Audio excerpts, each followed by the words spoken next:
నమస్తే, welcome to reflection Bharat. నేను మీ అమోఘ్ దేశపతి. ఈరోజు లైఫ్ ఎట్ 360లో భాగంగా ఒకరికి యాక్చువల్గా పరిచయం అవసరం లేదు, కానీ నా తృప్తి కోసం నేను ఒక పరిచయం చేస్తున్నాను. వారి గురించి నేను చెప్పాలి అంటే రెండు మాటల్లో, కమ్యూనిజం నుంచి క్వాంటమ్ ఫిజిక్స్ వరకు, నేను అనే అంతరాత్మ నుంచి నాలోనే అంత అనే పరమాత్మను చేరుకునే ప్రయాణం మనం అందరం మాట్లాడుతూ ఉంటాం ఈ ప్రయాణం గురించి. కానీ ఆ ప్రయాణంలో నాకు తెలిసినంత మట్టికి మనందరికంటే చాలా ముందుంటారు వారే శ్రీ వరప్రసాద్ రెడ్డి గారు. సార్ నమస్కారం. నమస్కారం. ఎలా ఉన్నారు సార్? ఇప్పటి వరకు బాగున్నాను. అద్భుతం. ఇకపై ఇంకా చాలా బాగుంటారు.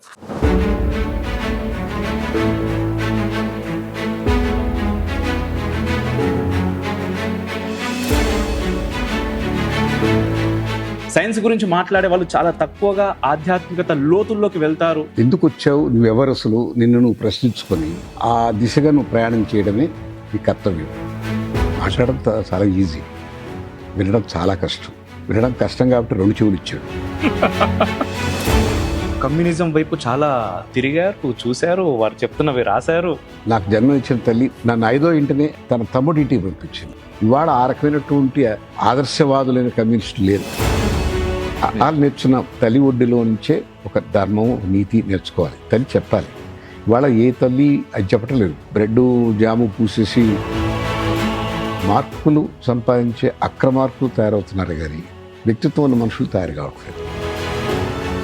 కొన్ని లక్షల మంది పిల్లలు ఆత్మహత్యలు చేసుకుంటున్నారు సార్. అక్కడ వాడి దృష్టిలో 99 మార్కులు రావడమే జీవితం. విద్య, వైద్యం ప్రైవేట్ పరం చేయకూడదు. స్వతంత్రం వచ్చి ఇన్ని సంవత్సరాలు అయిన తర్వాత కూడా ఈ మాటలు మాట్లాడుకోవడానికి నిజంగా చాలా ఇబ్బందిగా ఉంది. మనుషుల్లోనే ప్రగతిశీల భావాలు లేనప్పుడు మంచి నాయకులు ఎక్కడి నుంచి వస్తారు? భిక్ష వేసి ఆలోచించే స్థితి లేనటువంటి సమాజాన్ని తయారు చేసుకొని 5 ఏళ్లకు ఒకసారి ఎలక్షన్ వచ్చినప్పుడు హాయిగా కూర్చోగలుగుతారు. ఇప్పుడు కరోనా లాంటి ఒక మహమ్మారి వచ్చిన తర్వాత దయచేసి కరెక్షన్. ఓకే, అమ్మవారు వచ్చారు, మనల్ని బోకాళ్ళ మీద కూర్చోబెట్టారు. ఈ పబ్బులు, హగ్గులు ఇవన్నీ పనికిరావు మీకు, ఇది కాదు మీ పద్ధతి చెప్పడానికి వచ్చారు. డబ్బున్నవాడు ఇన్కమ్ ట్యాక్స్ కట్టాడు, ఉద్యోగం చేసేవాడేమో లంచం తీసుకుంటాడు. ఇవన్నీ ఎందుకు వచ్చినాయంటే మనోభావాలు దెబ్బతింటాయని చెప్పి రాజకీయ నాయకులు భగవంతుని రోడ్డుకి ఇచ్చారు, రాజకీయాలకు ఇచ్చారు. చూస్తున్నారు కదా మీరు. రోజు నేను కొనుక్కోవాలంటే 6,000 పెట్టి కొనుక్కుంటున్నాను. 400 రూపాయలకు వచ్చి నెయ్యా. ఎవరో వచ్చి మా వేదాలను తర్జుమా చేశారు, మీకు అనుకూలంగా మార్చేశారు. Despite dirty politicians, India is progressing. We have bad governance, good families. ఒక ముఖ్యమంత్రి అన్న ముందుకు వచ్చేసాడా? చేయడు. ఎందుకు చేయడు తెలుసా? నాకు ఒక కోరిక ఉంది, ఒక AK-47 తీసుకొచ్చి కనీసం వ్యవస్థ ఇట్లా దరిద్రం. 5.5 సంవత్సరాలు ఒక అద్భుతాన్ని ఆవిష్కృతం చేయడానికి ఆనాటి హెల్త్ మినిస్టర్ 25 కోట్ల రూపాయలు లంచం అడిగారు. 2 సార్లు టెక్నాలజీ అవార్డు ఇచ్చారు. రెండోసారి నేను రానన్నాను, వాజ్పేయి గారు ఇస్తాను. ఏమి అన్నారు? చాలా దుర్మార్గంగా బయటకు పంపించేసారంటే మానసికంగా దెబ్బతిన్నాను. అనుకుంటే దుఃఖం వస్తుంది. అనుకున్నామని జరగవు అన్నీ, అనుకోలేదని ఆగవు ఎన్ని. జరిగేవన్నీ మన మంచికేనని అనుకోవడమే మనిషి పని. Sir, first of all thank you so much sir, రిఫ్లెక్షన్కి ఒక అద్భుతమైనటువంటి అవకాశం ఇచ్చినందుకు. దీనిలో లైఫ్ ఎట్ 360 అనే కార్యక్రమం చేస్తుంటాం సార్. దాంట్లో ప్రముఖుల జీవితాల్లో కొంత భాగం మేము లోపలికి వెళ్ళి మన రిఫ్లెక్షన్ ద్వారా ప్రేక్షకులకి కొంత చూపించే ప్రయత్నం చేస్తుంటాం. దానిలో భాగంగా ఈరోజు ఈ అవకాశం మీరు మాకు ఇచ్చారు. సార్, శాంత బయోటిక్స్ గురించి చాలా పెద్ద స్థాయిలో ప్రపంచవ్యాప్తంగా అందరూ మాట్లాడుతూ ఉంటారు. అయితే మరొక కోణం, నేను మీ ఇంటర్వ్యూస్ చూశాను చాలా మట్టికి, మీ మాటలు వింటూ ఉంటాను. ఇటు అంటే భౌతిక శాస్త్రం, ఫిజిక్స్, వాట్ ఎవర్, ఇటు సైన్స్ ఒకవైపు, మరోవైపు ఆధ్యాత్మికత. సైన్స్ గురించి మాట్లాడే వాళ్ళు చాలా తక్కువగా ఆధ్యాత్మికత లోతుల్లోకి వెళ్తారు అని వింటూ ఉంటాము. అండ్ చాలా మట్టుకు దేవుడు అనే విషయం అసలు నథింగ్ అని మాట్లాడుతూ ఉంటారంటారు. కానీ మీ విషయానికి వచ్చేసరికి ఇక్కడ ఇటువైపు ఒకవైపు DNA లోతుల్లోకి వెళ్ళారు, మరోవైపు పరమాత్మ మీ ప్రయాణం ఎక్కడి వరకు వెళ్ళిందో నిజంగా తెలుసుకోవాలని నాకు చాలా కుతూహలంగా ఉంది. అయితే మొదట ఒక ప్రశ్న సార్, పునర్జన్మని మీరు నమ్ముతారా? నమ్ముతాను. ఎందుకు తెలుసుకోవచ్చా? మన పునాదే ఆధ్యాత్మికతకి పునర్జన్మ. అది లేకుండా ఆధ్యాత్మికత వైపు ఉన్నాను అని చెప్పడానికి వీల్లేదు. మనం నమ్మిన సిద్ధాంతం ఏంటంటే ఈ ఆత్మ పరమాత్మ నుంచి విడివడింది. ఎస్ ఎప్పుడో భూమి మీదకి వచ్చింది. దానికి ఒక పర్పస్ ఉంది, కొన్ని కార్యాలు చేయాలి. ఆ క్రమంలో చేస్తూ దాన్ని తాను ఉద్ధరించుకొని తీసుకున్న శరీరం ద్వారా కొన్ని కర్మలు చేసి సాధనతో శుద్ధం చేసుకొని తిరిగి పరమాత్మను చేరాలి. దాని జర్నీ అది. ఎస్ ఆ ఆత్మ పరమాత్మ నుంచి విడివడి కొంత కర్మక్రియలు చేసి తిరిగి మళ్ళీ అక్కడ చేరాలి శుద్ధమై. దానికి ఒక జన్మ చాలకపోవచ్చు, 2 జన్మలు చాలకపోవచ్చు. సాధన అనేది కొన్ని వేల జన్మలు కూడా చేసిన వాళ్ళు ఉంటారు. పుణ్యాత్ములు త్వరగా అది పూర్తి చేసుకుని వెళ్తారు. అందులో జన్మలు అనేవి ఉన్నాయి. జన్మ ఉంది అంటే మళ్ళీ ఇంకో జన్మ ఉంది అంటే పునర్జన్మే కదా. ఎస్ ఎస్ ఎస్ అయితే ఇక్కడ సార్ నార్మల్గా సైన్స్ కూడా చెప్తా ఉంటుంది, తల్లిదండ్రులకు సంబంధించినటువంటి డిఎన్ఏ వాసనలు వాళ్ళ పుత్రులకి వస్తూ ఉంటాయి, తరతరాలు అలాగా ఉంటాయి అని. అండ్ ఇప్పుడు మీరు అన్నారు ఇంతకుముందు పునర్జన్మ అని చెప్పేసి. అయితే మామూలుగా సనాతన ధర్మం కర్మ పైన ఆధారపడుతుంది అంటూ ఉంటారు, రైట్? అయితే ఈ కర్మ అనే కోడింగ్ని మార్చాలి అంటే ఒక జన్మలో అది అయ్యే పనేనా? కాకపోవచ్చు. కొంతమేర అది ఆ కోడిని డీకోడ్ చేసుకునే శక్తి సామర్థ్యాలు భగవంతుడు మనకి ఇచ్చాడు. నిన్ను నువ్వు తెలుసుకో. కోడింగ్ జరిగింది, బ్రహ్మరాత మనకు కనపడదు అంటాం. కానీ నీవు ఎందుకు వచ్చావు, నువ్వెవరు అసలు, నిన్ను నువ్వు ప్రశ్నించుకొని నీ మూలాల్లోకి నువ్వు వెళ్ళి నా పర్పస్ ఏమిటి అని కనుక్కొని ఆ దిశగా నువ్వు ప్రయాణం చేయడమే నీ కర్తవ్యం. ఈ డీకోడ్ చేసుకునే శక్తి మనిషికి భగవంతుడు ఇచ్చాడు. కానీ తాళాలు చేతికి ఇవ్వలేదు. తాళాలు ఉన్నాయని మాత్రం చెప్పాడు, ఎత్తుక్కోమన్నాడు. సాధన చేయాలి. సాధన పరంపరలో కొంతమంది త్వరగా కనుక్కుంటారు, కొంతమంది ఆలస్యం కనుక్కుంటారు. డీకోడ్ అయితే చేసే శక్తి ఇచ్చాడు. అందుకే మన జీవన పదాన్ని మనం మన ప్రయత్నంతో, మానవ యత్నం ఉండాలి, దైవ బలం ఉండాలి. 2 జోడిస్తే త్వరగా అతను అక్షరాలు కనుక్కుంటాడు, డీకోడ్ చేసుకుంటాడు. తాను తెలుసుకుని తన ఆత్మని పరిశుద్ధం చేసుకొని పరమాత్మలో కలిసిపోతాడు. ఈ ప్రయాణమే జీవితం. ఇక్కడ చెప్పాల్సి వస్తే శరీరం నాది అని భ్రమ కల్పించే పక్షాబద్ధమే జనం. చాలా పక్షాబద్ధం ఉంది. శరీరంలోంచి నన్ను వెలికి తీసి బయటపెట్టేదే మరణం. అది శుద్ధ నిజం. ఈ అబద్ధం నుంచి ఆ నిజం దాకా చేసే ప్రయాణమే మంచి జీవితం. ఆ ప్రయాణం అట్లా జరగాలి. అట్టించి ఇటు కాదు, ఇట్టించి అట్టే.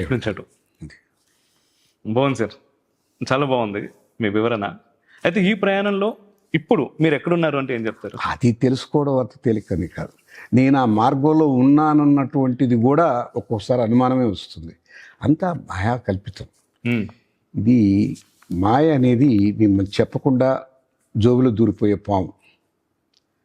అహంకారం, మాయ ఇవన్నీ వెంటాడుతూ ఉంటాయి.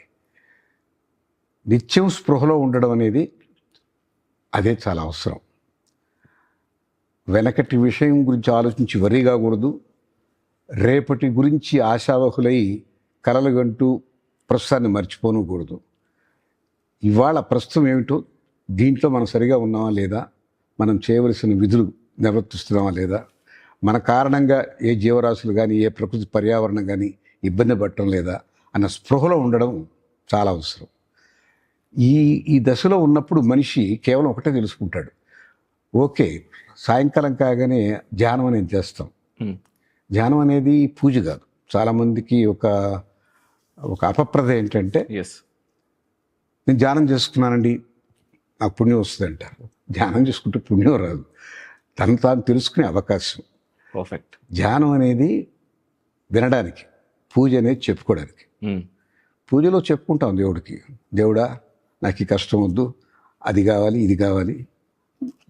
పోనీ స్వార్థరహితంగా నా దేశం బాగుండాలి, నా సమాజం బాగుండాలి, మా కుటుంబం బాగుండాలి అనేది పూజ. చెప్పుకోవడం భగవంతుడికి, ఏదో నివేదించుకోవడం. ధ్యానం అనేది సైలెంట్గా ఉండి వినడం. లోపల జీవుడు ఉన్నాడు కదా, వాడు చెప్తాడు ప్రతి నువ్వు ఇవాళ ఉదయం అతనితో ప్రవర్తించిన తీరు బాగలేదు, బాలేదు. అతను అవమానం చేశావు, అతన్ని నిర్లక్ష్యం చేశావు, అతనికి ఇవ్వాల్సినటువంటి దయ కరుణ చూపించలేదు, ఇది చెప్పుద్ది. అది వినాలి. అది వినడమే ధ్యానం. అనేది వినడానికి అన్నీ సైలెంట్ చేసుకుంటేనే వినగలం. వినడం వేరు, వినిపించుకోవాలి. వినిపించుకోవడానికి పెద్ద ప్రయత్నమే కావాలి. ఖచ్చితంగా మాట్లాడడం చాలా ఈజీ, వినడం చాలా కష్టం. నిజం. వినడం కష్టం కాబట్టి 2 చెవులు ఇచ్చాడు. బాగుంది, మాట్లాడటం ఈజీ కాబట్టి ఒకటి ఇచ్చాడు.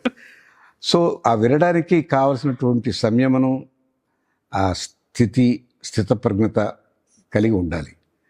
అది విన్నప్పుడు మీలో లోపాలు తెలుస్తాయి. ఆ లోపం తెలుసుకోవడానికి లోపం కడిగాడు. ఇక్కడ ప్రత్యేకంగా ఏమి చెత్తపడి పెట్టి తోమక్కర్లేదు. శరీరానికి స్నానం, మనసుకు ధ్యానం, రెండు ఒకటే. సో స్నానానికి ధ్యానానికి ఒకటే పర్పస్, శుద్ధి చేసుకోవడం. మనసు చేసే ధ్యానం వల్ల నీ తప్పు నువ్వు తెలుసుకున్నందువల్ల, లేదా నీ ఒప్పు నువ్వు తెలుసుకున్నందువల్ల, అదే మార్గం అని నమ్మినందువల్ల, ఆ మార్గంలో ఉండాలి అని ఒక నిశ్చయం చేసుకోవడం వల్ల నిన్ను పునీతులు అవుతూ ఉన్నావు. అంటే నువ్వు ఆ మార్గంలో ఉన్నట్టుగా లెక్క. ఎంత దూరంలో ఉన్నావు నీకు తెలియదు.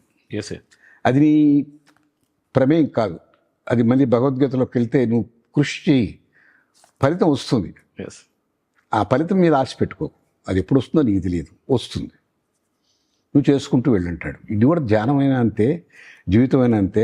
నాకు ఇవాళకి నేను 80% కవర్ చేసిన సిలబస్ రావడానికి వీల్లేదు.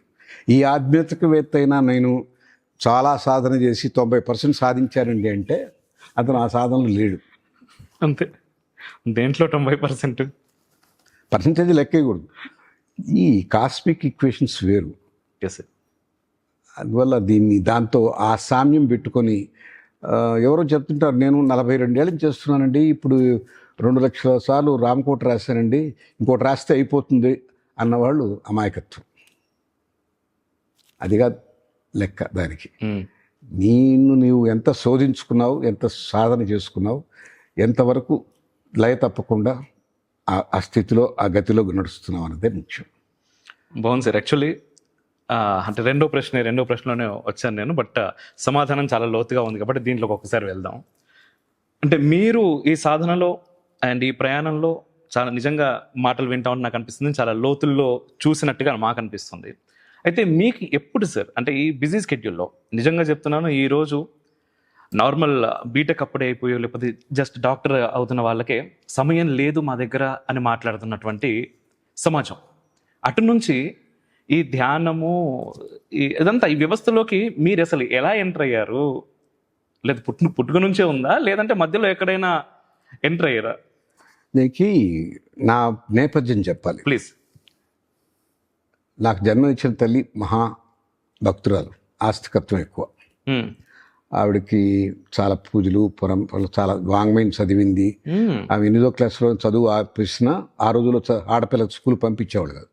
8వ క్లాస్ వరకు స్కూల్కి వెళ్ళింది. 8 తర్వాత నా ఇంట్లో కూర్చోవాల్సిందే. ఆమెకి రామాయణ, భారత, భాగవతాలంతా ఇంట్లోనే చెప్పించారు. సో ఆమెకి ఈ భక్తి పరంపర ఎక్కువ. కానీ ఆమె నన్ను 5వ ఇంట్లోంచి పంపించేసింది, నన్ను దూరం చేసేసింది. చాలా పెద్ద త్యాగం ఉంది. ఎవరింటికి పంపించింది? తన తమ్ముడింటికి పంపించింది. అది విన్నాను సార్ నేను, నిజంగా నాకు కూడా. ఆయన కమ్యూనిస్టు. అదే కదా, ఒక దేవుడిని నమ్మనటువంటి కరుడుగట్టిన కమ్యూనిస్టు. కాకపోతే ఆయన మానవతావాది. ఆయన దగ్గరికి పంపిస్తే నేను బాగుంటానని ఆశపడి ఆమె నమ్మిన దేవుడు నేనున్నది ఒకడే కొడుకు త్యాగం చేసి పంపించింది. ఆయన చాలా డిసిప్లినరీ, కేవలం ప్రజాసేవే. ఆయన ఆస్తి అంతా పార్టీకే ఇచ్చేసాడు, పెళ్లి చేసుకోలేదు. కానీ నేను వెళ్ళినప్పుడు మా అమ్మమ్మ, ఆయన పెళ్లి లేదు కదా, అంత ఆ వయసులో, ముసలి వయసులో ఆమె నన్ను చూసుకుంది. నా 5వ ఏటి నుంచి అక్కడ పెరిగాను నేను. కమ్యూనిస్టు సిద్ధాంతాలు అవన్నీ కూడా నేను అవగాహన చేసుకునే అవకాశం ఉంది. ఎందుకంటే ఆయన పార్టీ ఆఫీస్కి వెళ్ళి ఆ మీటింగ్స్లో కూర్చుంటే నన్ను పక్కన తీసుకెళ్ళి కూర్చోబెట్టేవాడు. ఆ మాటలు అవన్నీ రికార్డ్ చేయమనేవాడు. దాన్ని అంతా మనం మినిట్స్ అంటాం ఇవాళ, వాళ్ళ ముసాయిదా రాయి అనేవాడు. అదేదో తెలుగు పదం, నాకు ముసాయిదా అంటే ఎక్కడి వచ్చింది తెలియదు. అవన్నీ రాయాలి నేను, ఆయన సర్క్యులేట్ చేయాలి. సర్క్యులేట్ చేశాక వాళ్ళకు దిద్దేవాళ్ళు, దాన్ని మళ్ళీ ఫైనల్ కాపీ తయారు చేసి ఈరోజు సమావేశ ఫలితాలు ఇవి అని రాసి పెట్టారు. నాకు ఆ రకమైనటువంటి అలవాటు చేశాడు. ఆయన పుచ్చలపల్లి సుందరయ్య గారి తమ్ముడు రామచంద్రారెడ్డి గారి శిష్యుడు. ఆయన ప్రజా క్లినిక్ ఉండేది నెల్లూరులో. ఈయన అక్కడ కొంత వైద్యం నేర్చుకున్నాడు. వైద్యం అంటే శస్త్రచికిత్సలు కాదు కానీ ఇంజక్షన్ చేయడం, మందులు ఇవ్వడం, విటమిన్స్, అటు B1 అంటే ఏమిటి, B6 అంటే ఏమిటి, B12 అంటే ఏమిటి, ఐరన్ డెఫిషియన్సీ ఇటని తెలుసుకున్నాడు. ప్రాథమిక చికిత్స హరిజన వాడలకి ఇప్పుడు మనం లేవులేండి అవి. ఆ రోజుల్లో మాలవాడ, మాదిగవాడ, హరిజనవాడ అని ఉండే. అక్కడ వాళ్ళకి వైద్యానికి నోచుకోలేదు వాళ్ళు. కార్పొరేట్ ఆసుపత్రులు లేవనుకోండి, గవర్నమెంట్ ఆసుపత్రిలో కూడా బాగా రద్దీ, డబ్బు. ఈయన వైద్యం చేసేవాడు. ఈయనతో పాటు బ్యాగ్ పట్టుకొని నేను వెళ్ళేవాడిని. నాకు ఆయనలో కమ్యూనిజం అంటే కేవలం మానవత్వమే కనిపించింది, హ్యూమనిజమే కనిపించింది. ఏ సంవత్సరంలో జరిగింది ఇది? ఏ సంవత్సరం అంటే నేను 56, 54 నుంచి ఆయన దగ్గర ఉన్నా, 55 నుంచి ఆయన దగ్గర ఉన్నాను. నేను పుట్టిన 48 నవంబర్. 55 నుంచి ఆయన దగ్గర ఉన్నాను. 55 నుంచి ఆయనతో కూడా తిరిగేవాడిని. నాకు 7 ఏళ్ళ వయసు. ప్రతి హరిజన వాడికి ఆ బ్యాగ్ పట్టుకొని పోతే దాంట్లోంచి ఏమిటి ఇలా ఉన్నావు వెంకయ్య, బాగాలేవా, సరే ఉండి ఇంజక్షన్ ఇస్తాను, ఏదో విటమిన్ ఇచ్చేవాడు. B6 B12 ఇది ఉండేవి. అవి ఇచ్చి 2 టాబ్లెట్స్ ఇచ్చి వేసుకో అని చెప్పని వస్తుండేవాడు. అంటే ఈయనలో ఇంత మానవత్వం. అందరూ ఆ రోజులో హరిజన వాడికి ఎవరు వెళ్ళేవాళ్ళు కాదు. మనం అగ్ర కులుస్తున్నాం, వాళ్ళు తక్కువ కులుస్తున్నారని పోయేవాళ్ళు కాదు. ఈయన వాళ్ళ పక్కన కూర్చొని వాళ్ళకి అన్నీ చూసి వైద్యం చేయించి, వాళ్ళకి ఏమన్నా ఇబ్బందిగా ఉంటే మళ్ళీ ఇంటికి వచ్చి వాళ్ళ డబ్బులు పంపించి బియ్యం పంపించడం అట్టడి చేసేవాడు. సో ఆయనలో కమ్యూనిజం అనే మాట బదులు హ్యూమనిజం చూశా. వాళ్ళ పుస్తకాలు కూడా కొన్ని సోవియట్ భూమి అట్టడి చదివేవాడిని. నాకు క్రమేణా అర్థమైంది ఏంటంటే కమ్యూనిజం అనేది ఈ ఆర్థిక అసమానతల వల్ల, వ్యత్యాసాల వల్ల లేనివాడిని ఉన్నవాడు దోచుకునే అవకాశం ఉంది, లేదా న్యూనతగా తక్కువ చేసే అవకాశం ఉంది అని అర్థమైంది. అది లేకుండా చేయడం ఈయన ఉద్దేశం. మా అమ్మ సెలవులకి అంటే మా ఊరు పల్లెటూరు నెల్లూరు నుంచి ఒక 1/2 గంట 3/4 గంట ప్రయాణం. ప్రతి 15 రోజులకు ఒకసారి వెళ్ళేవాడిని అమ్మ దగ్గరికి. ఆమె కూర్చోబెట్టి గజేంద్ర మోక్షం పద్యాలు, ప్రహ్లాదుల పద్యాలు, భాగవతుల పద్యాలు చెప్పేది. చెబుతూ ఆమె తెలియకుండానే అనేక కథల్లో మానవ సంబంధాల గురించి గొప్ప విషయాలు చెప్పేది. రామాయణంలో ఆ అన్నదమ్ముల సఖ్యత, తండ్రి పట్ల తల్లి పట్ల రాముడుకున్న భక్తిభావం, గురువుల పట్ల ఎలా ఉన్నాడు, విశ్వామిత్రుడు ఎలా ఉన్నాడు, వశిష్ఠుడి దగ్గర ఏ రకం ఉన్నాడు, ఎవరి దగ్గర ఏ విద్య నేర్చుకున్నాడు, ఎవరి మాట జవదాటలేదు, అవన్నీ చెప్తూ ఉండేది. నాకు చూడగా చిన్న వయసులో కాదు కానీ కొంత వయసు వచ్చాక నాకు అర్థమైంది ఆమె చెప్పేది ఈయన చెప్పేది ఒకటే. రెండుకి సాపత్యం ఉంది. ఒకరి మార్గం వేరు, ఇంకొకటి మార్గం వేరు. చూడండి, గమ్యం ఒకటే, గొప్ప లక్ష్యం. గమ్యానికి గమనాలు వేరు.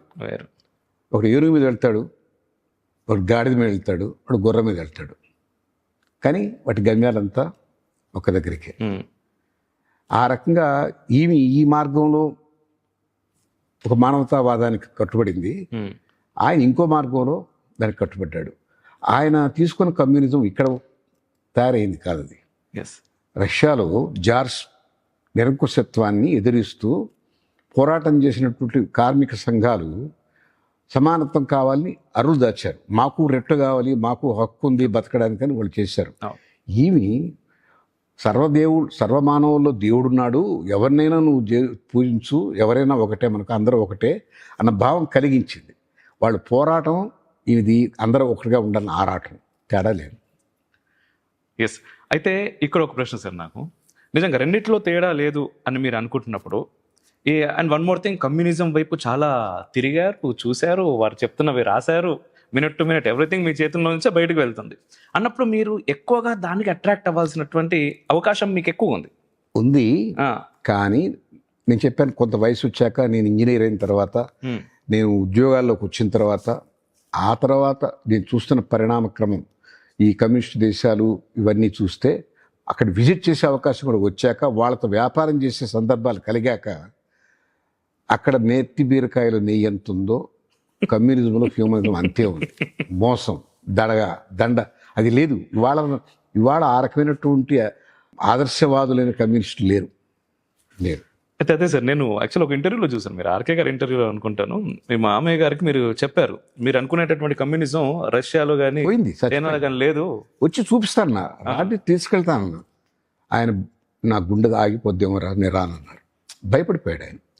అంటే తను ఊహించిన ఆ గొప్ప కమ్యూనిస్ట్ సామ్రాజ్యాలు అక్కడ గొప్పగా ఉన్నాయని లేవని నేను చెప్పినప్పుడు ఆ రియాలిటీని చూసి భరించే శక్తి నాకు లేదు, నేను రానన్నాడు. మీరు ఎప్పుడైనా అడిగారా వారిని, అంటే మన ధర్మంలో లేనిది ఏంటి మీ కమ్యూనిజంలో అంత ఇంట్రెస్ట్, ఎందుకు అటువైపు వెళ్ళారు అని? ఆ సిద్ధాంతంలో ఒక లోపం ఉందండి. వాళ్ళు అణగదొక్కబడినటువంటి కార్మిక సామ్రాజ్యాలు అవి అణగదొక్కేశారు వాళ్ళని. నిరంకుశత్వం, నిజం, బానిసత్వం. అవును. చివరికి దాన్ని వాళ్ళు కార్ల్ మార్క్స్, ఎంగిల్స్ వాళ్ళు తీసుకున్న నిర్ణయం ఏంటంటే, ఇప్పుడు చూడండి, చేతి వేళ్ళు 5 ఉన్నాయి, అన్నీ సమానంగా లేవు, ఇది చిన్నది, దీంతో సమానంగా అన్నిటి నరికేశారు. మీకు అర్థమైందా? ఎస్. అంటే దీన్ని పెంచాలన్న ఆలోచన రాలేదు వాళ్ళకి. ఇది పెంచితే వాళ్ళకి ఆర్థిక పరిపుష్టి కల్పించి విద్యా చైతన్యం కలిగిస్తే వీళ్ళు ఎదుగుతారు ఆ స్థితికి. అది ప్రయత్నం చేయకుండా వీళ్ళని నరికించుకుంటూ పోయారు. డబ్బున్నవాడు తీసేయి తల, అది సమాజం అభివృద్ధి చేయలే. వీడిటు చదువు సంధ్య లేకుండా ఉండిపోయాడు. చదువు సంధ్య ఉండి అక్రమంగా ఉండి డబ్బు సంపాదించిన వాళ్ళు ఎగరగొట్టేశారు. వాడికి సంపద సృష్టి చేసేవాళ్ళు లేరు. దానికి అందుకునే శక్తిలో వీడి లేడు. సమాజం కూలిపోయింది. సో అది ఆ సిద్ధాంతం పనిచేయదు. అది ఒకనాడు అణగదొక్కబడిన వాళ్ళు తిరగబడ్డటువంటి నినాదం. అది ఇవాళ దక్కర్లేదు. ఇవాళ ఎవరిని అణగదొక్కట్లేదు. నిజానికి వర్క్ ఫోర్స్ సరిగా రారు.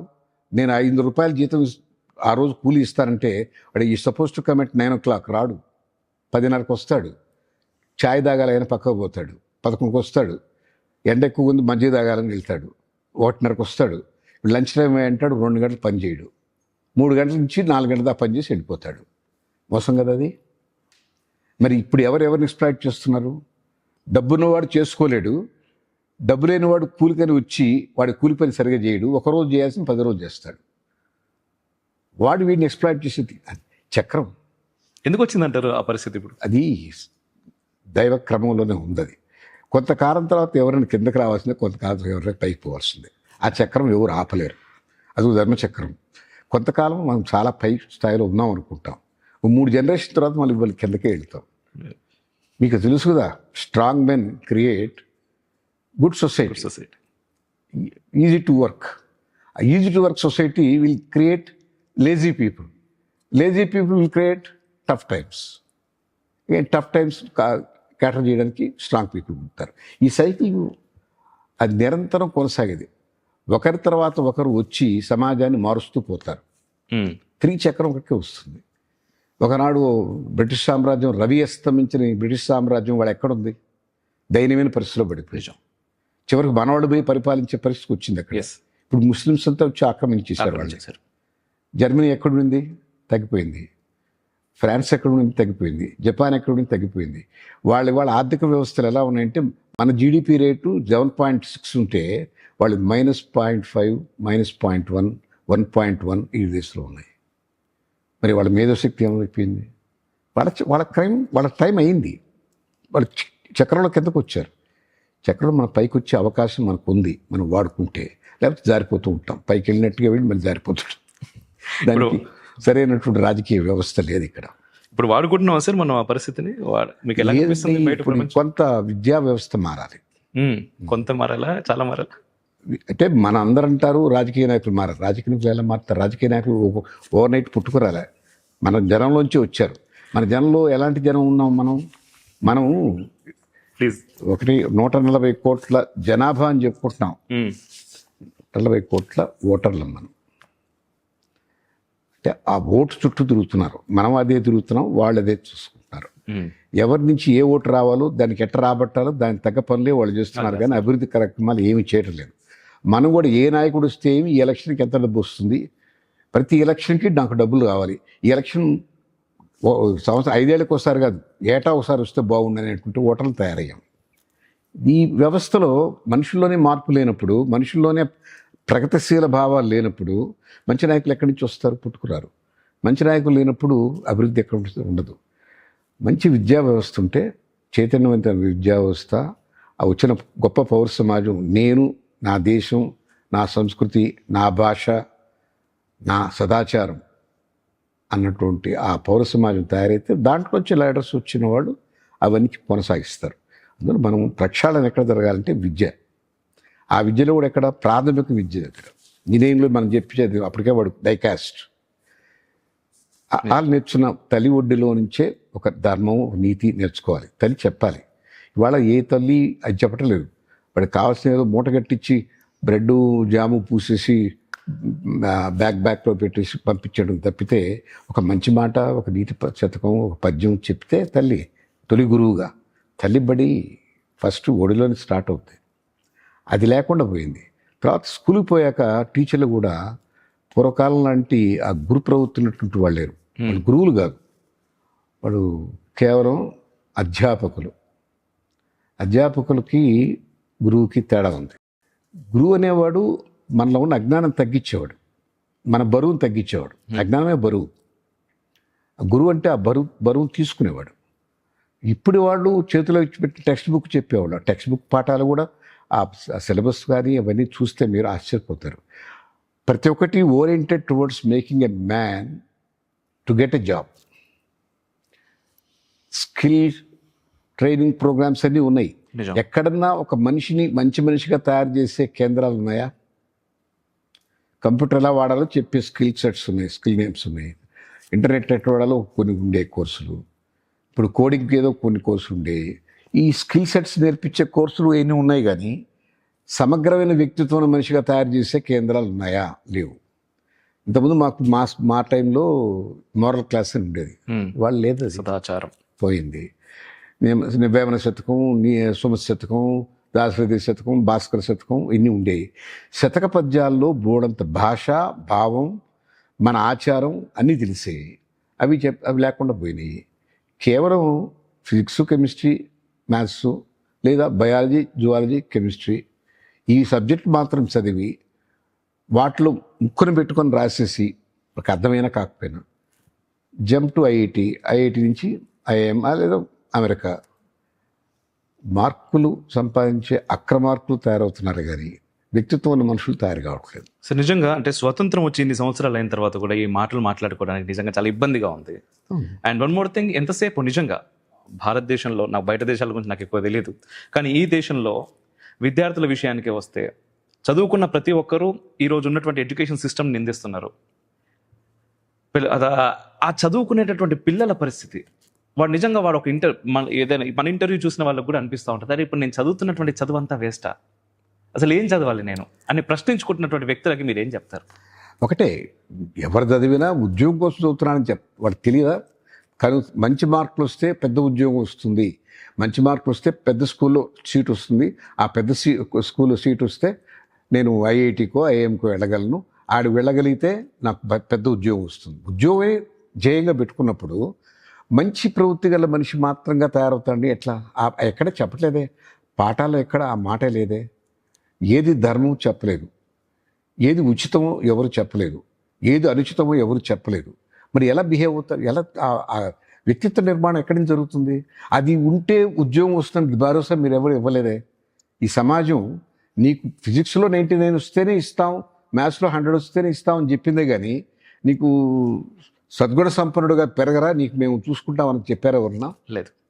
ఆ భరోసా ఇచ్చాము మనం ఈ సమాజంలో. అదే ప్రమాదం వచ్చింది, అదే కరువు అవుతుంది ఈరోజు. కరువు అయింది ఏంటంటే సమగ్రమైన ఆల్రౌండెడ్ పర్సనాలిటీగా డెవలప్ అయినటువంటి విద్యార్థి బయటకు వస్తే వాడికి ఫిజిక్స్ తెలియాలి, కెమిస్ట్రీ తెలియాలి, అన్నిటికన్నా ముఖ్యంగా వాడేమిటో తెలియాలి. వాడు చిన్నతనం నుంచే ఆధ్యాత్మికత అంటే కేవలం దేవుడి ముందు 2 పువ్వులు పెట్టి కొబ్బరికాయ కొట్టడం కాదండి. అసలు నేనేమిటి, నా పర్పస్ ఏమిటి, నా ధర్మం ఏమిటి, అసలు ధర్మం అంటే ఏమిటి? ధర్మం అంటే డెఫినేషన్ చెప్పి గురువే లేడు, ఇవాళ లేరు. ధర్మానికి డెఫినేషన్ చెప్పే గురువు లేరండి. తల్లిని అడిగితే తల్లి చెప్పగలుగుతుందా? చెప్పలేదు. తండ్రి అడిగితే తండ్రి ఏంట్రా ఇన్ని పిచ్చి మాట్లాడతాడు. ఒక చిన్నపిల్లాడు కొంచెం వివేచన కలిగి, నాన్న ధర్మం అంటే ఏమిటి చెప్పు, ధర్మం అన్ని యుగాల్లో మారుతుందా, సత్యం ఏమిటి అది అన్ని యుగాల్లో మారుతుంటుందా, ఇది ఈ కాలధర్మం అంటారు ఏమిటిది, అవును, ధర్మం మారుతుంది అని ఎవరు ధైర్యంగా చెప్పారా? సత్యం మారదు, సత్యం ఇప్పుడు ఒకటేరా అని ఎవరు చెప్పారా? లేదు. వాడికి ఎట్లా అవగాహన వస్తుంది? అది చెప్పేటువంటి విద్యా విధానం లేదు. చదువులు చెప్తున్నారండి, చదువుతో పాటు జంట పదం ఉంటుంది, సంస్కారం. ఆ సంస్కారం ఎవరు నేర్పించట్లేదు. నిజం. కొన్ని స్కూల్స్ ఉన్నాయి, సరస్వతి శిశు మందిర్ లాంటి స్కూల్స్ RSS వాళ్ళు నడుపుతారు, అద్భుతమైన స్కూల్స్ అవి. ఆ స్కూల్లోకి ఎవరు వెళ్ళరు కదా సార్, ఇప్పుడు చాలా స్కూళ్ళు మూతపడిపోతున్నాయి. లేదండి, ఇప్పుడు 560 స్కూల్స్ ఉన్నాయి ఇక్కడ తెలంగాణలో, అద్భుతంగా జరుగుతున్నాయి. ఆంధ్రాలో కూడా ఒక 600 దాకా ఉన్నాయి. నా ఉద్దేశంలో అవి చాలా పుష్కలంగా నిండి ఉన్నాయి. టీచర్స్ స్కూల్స్ లేకుండా, విద్యార్థులు లేకుండా బాగానే ఉన్నాయి. అయితే అవి చాలా కొన్ని వేల స్కూల్స్ బయట వచ్చిన తర్వాత Yes. అవి చాలా సంఖ్య తక్కువగా అనిపిస్తుంది. చాలా తక్కువ. 560 ఎక్కడ సరిపోతాయి ఇంతమంది? చాలు. నేను అనేది ఏంటంటే ఉన్నాయి 500 కాదు, 50,000 కావాలి. ఆ 50,000 అయ్యేటువంటి అక్కడ 50,000 స్కూల్స్లో ఈ రకమైనటువంటి విద్యాబోధన ఉంటే మంచి పౌర సమాజం తప్పకుండా వస్తుంది. కానీ వెంటనే రాదు, 2-3 జనరేషన్స్ మారాలి. అంతే. ఇవాళ శుద్ధి కార్యక్రమం మొదలెడితే మీకు ఫైనల్ ప్రోడక్ట్ 2-3 తరాల తర్వాత భారతదేశంలో పూర్వవైభవం తీసుకురాలని సత్తాగలిగినటువంటి మహాజీ శివాజీ లాంటి మనుషులు తయారవుతారు. లేకపోతే బానిసలే పుడుతుంటారు. ఏదో ఉద్యోగం కోసం వెతుకులాడేవాడు, ఈ వచ్చేస్తే సరిపోయింది నాకు అనుకునేవాడు. ఎవరికైనా ఏ మార్కులైనా జీవితంలో ఒకసారి కదా ఉపయోగపడతాయి. ఆ ఉద్యోగం కోసం పోయినప్పుడు నీ మార్క్స్ ఎంత అని అంటాడు, చెప్తే వెరీ గుడ్ అని ఇంటర్వ్యూ ఇస్తాడు. ఆ తర్వాత తన జీవిత కాలంలో ఎప్పుడైనా వాడికి మార్కులు గుర్తొస్తాయా? ఎవరిని అడుగుతాడా? ఒకసారి ఒక ఉద్యోగంలో ప్రవేశించినాక ఏమయ్యా నీకు అప్పుడే దాంట్లో ఎంత వచ్చినాయి మార్కులు అడుగుతారా? ప్రమోషన్కి నువ్వు చేసే పని బట్టి, నీ వ్యక్తిత్వాన్ని బట్టి, నీ కంట్రిబ్యూషన్ బట్టి, నీ అవకాశాన్ని బట్టి. అంతే. ఎవడు మాట్లాడారు? అడగరు. మార్కులు జీవితంలో ఒక్కసారి అవసరమైతే జీవితం అంతా విద్యార్థి దశ అంతా ఆ ఒక్క మార్కుల దశ కోసమే పోరాడుతున్నాడు. మార్కుల దశ కోసమే పోరాడుతున్నారు. ఆ దశ మాత్రమే జీవితం అనుకుంటున్నారు సార్. నిజంగా మీ అందరికి చెప్పాలి, ఒక మహోన్నతమైనటువంటి వ్యక్తి అంటే జీవితంలో, నేను చెప్తలేనండి ఈ మాట, ఒక సక్సెస్ఫుల్ పర్సన్ ఆయన. చాలా మంది అంటారు అలా కావాలి అనుకునే వాళ్ళు ఎంతో మంది ఉన్నారు, కొన్ని లక్షల మంది ఉన్నారు. వారు చెప్తున్నారు జీవితం అంటే చదువు మాత్రమే కాదు. నిజంగా సార్, కొన్ని లక్షల మంది పిల్లలు ఆత్మహత్యలు చేసుకుంటున్నారు సార్ అక్కడ, చదువులు చదవలేక. కారణం ఎందుకంటే వాడి దృష్టిలో 99 మార్కులు రావడమే జీవితం. వాడికి అదొక్కటే చెప్పారు, మిగతా ఏం చెప్పలేదు. నాకు స్కూల్లో నేను చదువుకున్నవాడిని, నాకు డిగ్రీలు వచ్చినాయి. ఏనాడు 99 రాలేదు. నాకన్నా పైన 7-8 మంది ఉండేవాడు. నేను 6వ వాడినో 7వ వాడినో. నా స్థితి అది తప్పులేదు. నాకు అర్థమైనంత వరకు రాశాను పరీక్షలు, నాకు అంతే వచ్చినాయి. 63, 64 ఇప్పుడు దాటలేదు. నాకన్నా పైన వచ్చిన వాళ్ళు 76, 75 దగ్గర ఆగిపోయారు.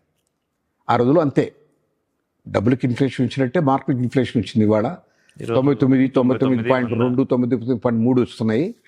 కానీ నాకన్నా పైన ఉన్న వాళ్ళు పోనీ నాకన్నా ఎక్కువ సాధించారా అని తరిచి చూశా. వాళ్ళు ఎక్కడున్నారో కూడా తెలియదు. వాళ్ళు ఏ ఉద్యోగాలు చేశారో, ఎక్కడ రిటైర్ అయిపోయారో, వాళ్ళ కంట్రిబ్యూషన్ కంట్రీకి ఏమిటో నాకేమీ తెలియదు. మార్కే ప్రధానమైతే వాళ్ళు నాకన్నా చాలా బాగా చేస్తున్నారు కదా. ఎస్. ఎక్కడ నా 66 మార్కులు నన్ను ఏమైనా దించేసిందా? 63 మార్కులు చెప్పండి. నా 63 మార్కులు నన్ను ఏ రకంగా డిబిలిటేట్ చేసినాయి? ఏమీ చేయలేదు. నిజంగా సార్, నేను తెలుగులోనే మాట్లాడతాను అన్న మాట చాలామంది ఎక్కరించేవాళ్ళు, ఎగతాళి చేసేవాడు. ఏమి నేనేమి నష్టపోలేదే. నేను ఇంగ్లీష్ నేర్చుకున్నాను. నేను తెలుగులో మాట్లాడతానంత మాత్రాన ఇంగ్లీష్ రాదనా? నేను అగౌరవపరచలేదు ఆంగ్లాన్ని. ఆంగ్లం అవసరమే, తెలుగుని మర్చిపోవాల్సిన అవసరం లేదు. నీ మాతృభాషలో నీవు కాంప్రహెన్సివ్గా ఆలోచించగలిగే శక్తి ఉంది నీ బ్రెయిన్కి, నీకు అర్థమవుతుంది. తర్వాత నువ్వు ఏ భాషగా మాట్లాడవచ్చు, ఏ భాష నేర్చుకోవచ్చు. అది మాతృభాషనే వదిలిపెట్టి, మూలాన్ని వదిలిపెట్టి నేను ఫ్రెంచ్ నేర్చుకుంటాను, ఇంగ్లీష్ నేర్చుకుంటాను సరిపోద్ది అనుకుంటే వాడి కంట్రిబ్యూషన్ కూడా పరిమితంగానే ఉంటుంది. అండ్ మరొక విషయం అడగాలి సార్, నిజంగా దీనికి సంబంధించే సమాజానికి ఒక ప్రశ్న వేశారు మీరు, వాళ్ళందరూ ఆ ప్రశ్నలో ఉన్నారు ఇప్పుడు. కంపారిజన్ నిజంగా అంటే ముఖ్యంగా పిల్లల దగ్గర నుంచి సమాజం ఏమనుకుంటుందో అని బ్రతకడం దగ్గర ఆగిపోయాం. సమాజం గురించి బ్రతకడం పక్కన పెట్టి సమాజం కోసం బ్రతకడం దగ్గరికి వచ్చేసాం. దాని గురించి ఒక్కసారి మీరు చెప్పాలి సార్. నిజంగా సమాజం కోసం బతకడం అనేది కొంచెం పెద్ద మాటగా అనిపించవచ్చు, కానీ వాడు ఎవడు త్యాగరాజు కాదండి. వాడి ధర్మం ఉంది, కర్తవ్యం ఉంది. నేను కడి చెత్త తీసుకున్నాను, మళ్ళీ తిరిగి అంత ఇచ్చేయాలి. నేను స్కూల్కి వెళ్ళగలిగానంటే ఒక చదువు చదవగలిగారంటే మా నాన్న కట్టిన ఫీజు ఒకటే కాదు, అక్కడ స్కూల్ ఎవరు కట్టారు? ప్రభుత్వం కట్టింది అనుకున్నాం. ఫర్ ఎగ్జాంపుల్ ప్రభుత్వం ఎక్కడిది? ప్రభుత్వం అంటే ఏమిటి? మనమే ఎన్నుకున్న వాళ్ళు. వాళ్ళకి ఎక్కడి నుంచి డబ్బు వచ్చింది? మనం ట్యాక్సులు కట్టాం. అంతే కదా. అంటే మనం కట్టినటువంటి ట్యాక్సులతోనే రోడ్లు వేశారు, స్కూల్ కట్టారు, ఎలక్ట్రిసిటీ వచ్చింది, వాటర్ వచ్చింది, ఉపాధ్యాయులు నియమించారు, ఉపాధ్యాయులు జీతాలు ఇచ్చారు. ఇవన్నీ చేయగలిగామంటే సమాజం ఎన్ని ఏర్పరిచినటువంటి నిధి, దాని నుంచే మనం ఖర్చు పెట్టుకుంటున్నాం. అంటే నీవు 1,00,000 పెట్టి ఒక ఇంజనీరింగ్ కాలేజ్ సీటు కడితే ఆ డిగ్రీ 1,00,000 రూపాయలతో రాలేదు, సమాజం నుంచి వచ్చింది. కాబట్టి డెఫినెట్గా నువ్వు వాళ్ళకి బాకీ ఉన్నావు. కనీస ధర్మం ఏం చెప్తున్నా చిన్నప్పుడు పద్యాల్లో, నీ శతకంలో, ఎవరి దగ్గర నువ్వు ఏం పుచ్చుకున్నా తిరిగి ఇవ్వవలను. అంతే కదా, అదే కదా నీతి సూత్రం అంతా అదే. ఎవరికి నువ్వు బాకీ ఉండదు. నువ్వు ఇవ్వగలిగే స్థితిలో ఉండాలి, కానీ పుచ్చుకోవాల్సిన పరిస్థితి, ధైర్యమైన పరిస్థితిలో పడద్దు. ఈ అవగాహన చిన్నప్పుడు ఏర్పరిస్తే సమాజం పట్ల నీకు బాకీ ఉంది అని వాడికి స్పృహ కలిగిస్తే, మన విద్యా విధానంలో ప్రతి ఒక్కడు నీ సమాజం కోసం త్యాగం చేస్తాను అనక్కలే. సమాజం చేయకపోతే ఎట్లా, అది నా బాధ్యత అనే పద్ధతిలో ఉండాలి వాడు. ఎవరు ఒకడు చొక్కా ఇప్పి నేను సమాజం కోసం సేవ చేస్తూ వచ్చాననే పరిస్థితి రాక్కలే. ప్రతి వ్యక్తి తను చేసిన విద్యుత్ ధర్మంగా సమాజానికి ఏమైనా చేయగలిగితే ప్రతి ఒక్కడు ఈ సమాజం పరిపుష్టంగా ఉంటుందండి. ఆ భావన రానివ్వని కారణం ఏంటంటే ఎవరు చెప్పలేదు. నువ్వు చదువుతున్న చదువు కానీ, నువ్వు ఉన్నటువంటి పరిస్థితి కానీ, ఒక జీవితం జీవిస్తున్నావంటే సమాజం ఎంతో నీకు చేసింది, ఈ పర్యావరణం ఎంతో చేసింది. పర్యావరణం లేకపోతే మనిషి బతకగలడండి? ఆక్సిజన్ లేకపోతే ఉండగలడా? నీళ్ళు లేకపోతే ఉండగలడా?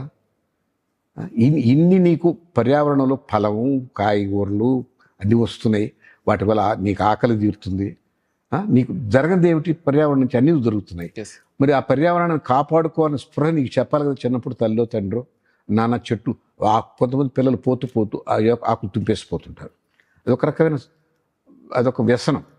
అది చేయకూడదు, తప్పు. దానికి ప్రాణం ఉంది, అది మనకు ఆక్సిజన్ ఇస్తుంది. చెంబు నీళ్లు పోసిన పుణ్యానికి కొబ్బరి చెట్టు జీవితం అంతా కొబ్బరికాయలు ఎన్ని నీళ్ళు ఇస్తుందండి? అది ఆ విషయం చెప్పాలి కదా వాడికి. మరి చిన్నప్పుడు ఈ కొబ్బరి మొక్క మనం నీళ్లు పోసాం, ఇప్పుడు పెరిగి అది కొబ్బరికాయలు కాస్తుంది. ప్రతిసారి నువ్వు దాహం అయినప్పుడు కొబ్బరికాయ కొట్టుకొని తాగుతావు. నువ్వు పోసిన చెంబు నీళ్ళకి ఎన్ని నీళ్ళు ఇస్తుంది చెప్పు. ఆ చెట్టుకున్న జ్ఞానం మనకు ఉండాలి కదా అని చెప్పారు ఎవరన్నా, ఒక తల్లిదండ్రులన్నా. ఇవి గురువులు చెప్పక్కలేదు క్లాస్లో, ఇంట్లో తల్లిదండ్రులు. అందుకే స్త్రీ విద్య చాలా ముఖ్యం అండి. ఒక స్త్రీ విద్యావంతురాలు అయితే ఆ కుటుంబం విద్యావంతులు అవుతారు. ఒక తండ్రి విద్యావంతులంత మాత్రం కారు, అతని వ్యాపకాలు బయట. బిడ్డ తల్లి ఒడిలోనే పెరుగుతాడు, అక్కడి నుంచే సంస్కార బలం వస్తుంది. ఆ తల్లి సంస్కారవంతురాలైతే తప్పనిసరిగా ఆ బిడ్డడు పెరుగుతాడు సంస్కార బలంతో. అక్కడి నుంచి పునాదులు రావాలంటే అదే విద్యా విధానంలో ఆడవాళ్ళకు కూడా చదువు తప్పనిసరిగా ఉచితం. విద్యా వైద్యం ప్రైవేట్ పరం చేయకూడదు. విద్యా వైద్యం ప్రభుత్వం తన బాధ్యతగా నిర్వర్తించాలి. దాని మీదనే వాళ్ళు ఉచితాలు చేయాలి, ఏది ఉచితంగా ఇవ్వకూడదు. అన్నింటికి సొల్యూషన్ ఇదని తెలిసినా కూడా ఇటువైపు రావట్లేదు సార్ ఏ ప్రభుత్వం కూడా. అంటే వాళ్ళ కుర్జీ కాపాడుకోవాలంటే అర్జెంటుగా షార్ట్ కట్ మెథడ్లో వాడికి కావాల్సిన నిరుద్యోగ వృత్తి, డ్వాక్రా మహిళకు ఒక 5,000, పసుపుకు ఒక 2,000, ఇంట్లో ముసలోళ్ళు ఉంటే ఒక 5,000, ఈ రకంగా భిక్ష వేసి భిక్షగాళ్ళగా పెట్టి సమాజంలో ఆలోచించే స్థితి లేనటువంటి సమాజాన్ని తయారు చేసుకొని 5 ఏళ్ళకు ఒకసారి ఎలక్షన్ వచ్చినప్పుడు వాళ్ళు హాయిగా కూర్చోగలుగుతున్నారు. వాళ్ళు కూర్చోడానికే ఇది ఇప్పుడు ప్రస్తున్నటువంటి పని. విద్యకి వైద్యం ప్రైవేట్ పరం చేసేసి వాళ్ళు చూసుకోండి అని అంటే ఎక్కడ అందరం చదువుకోలేరు.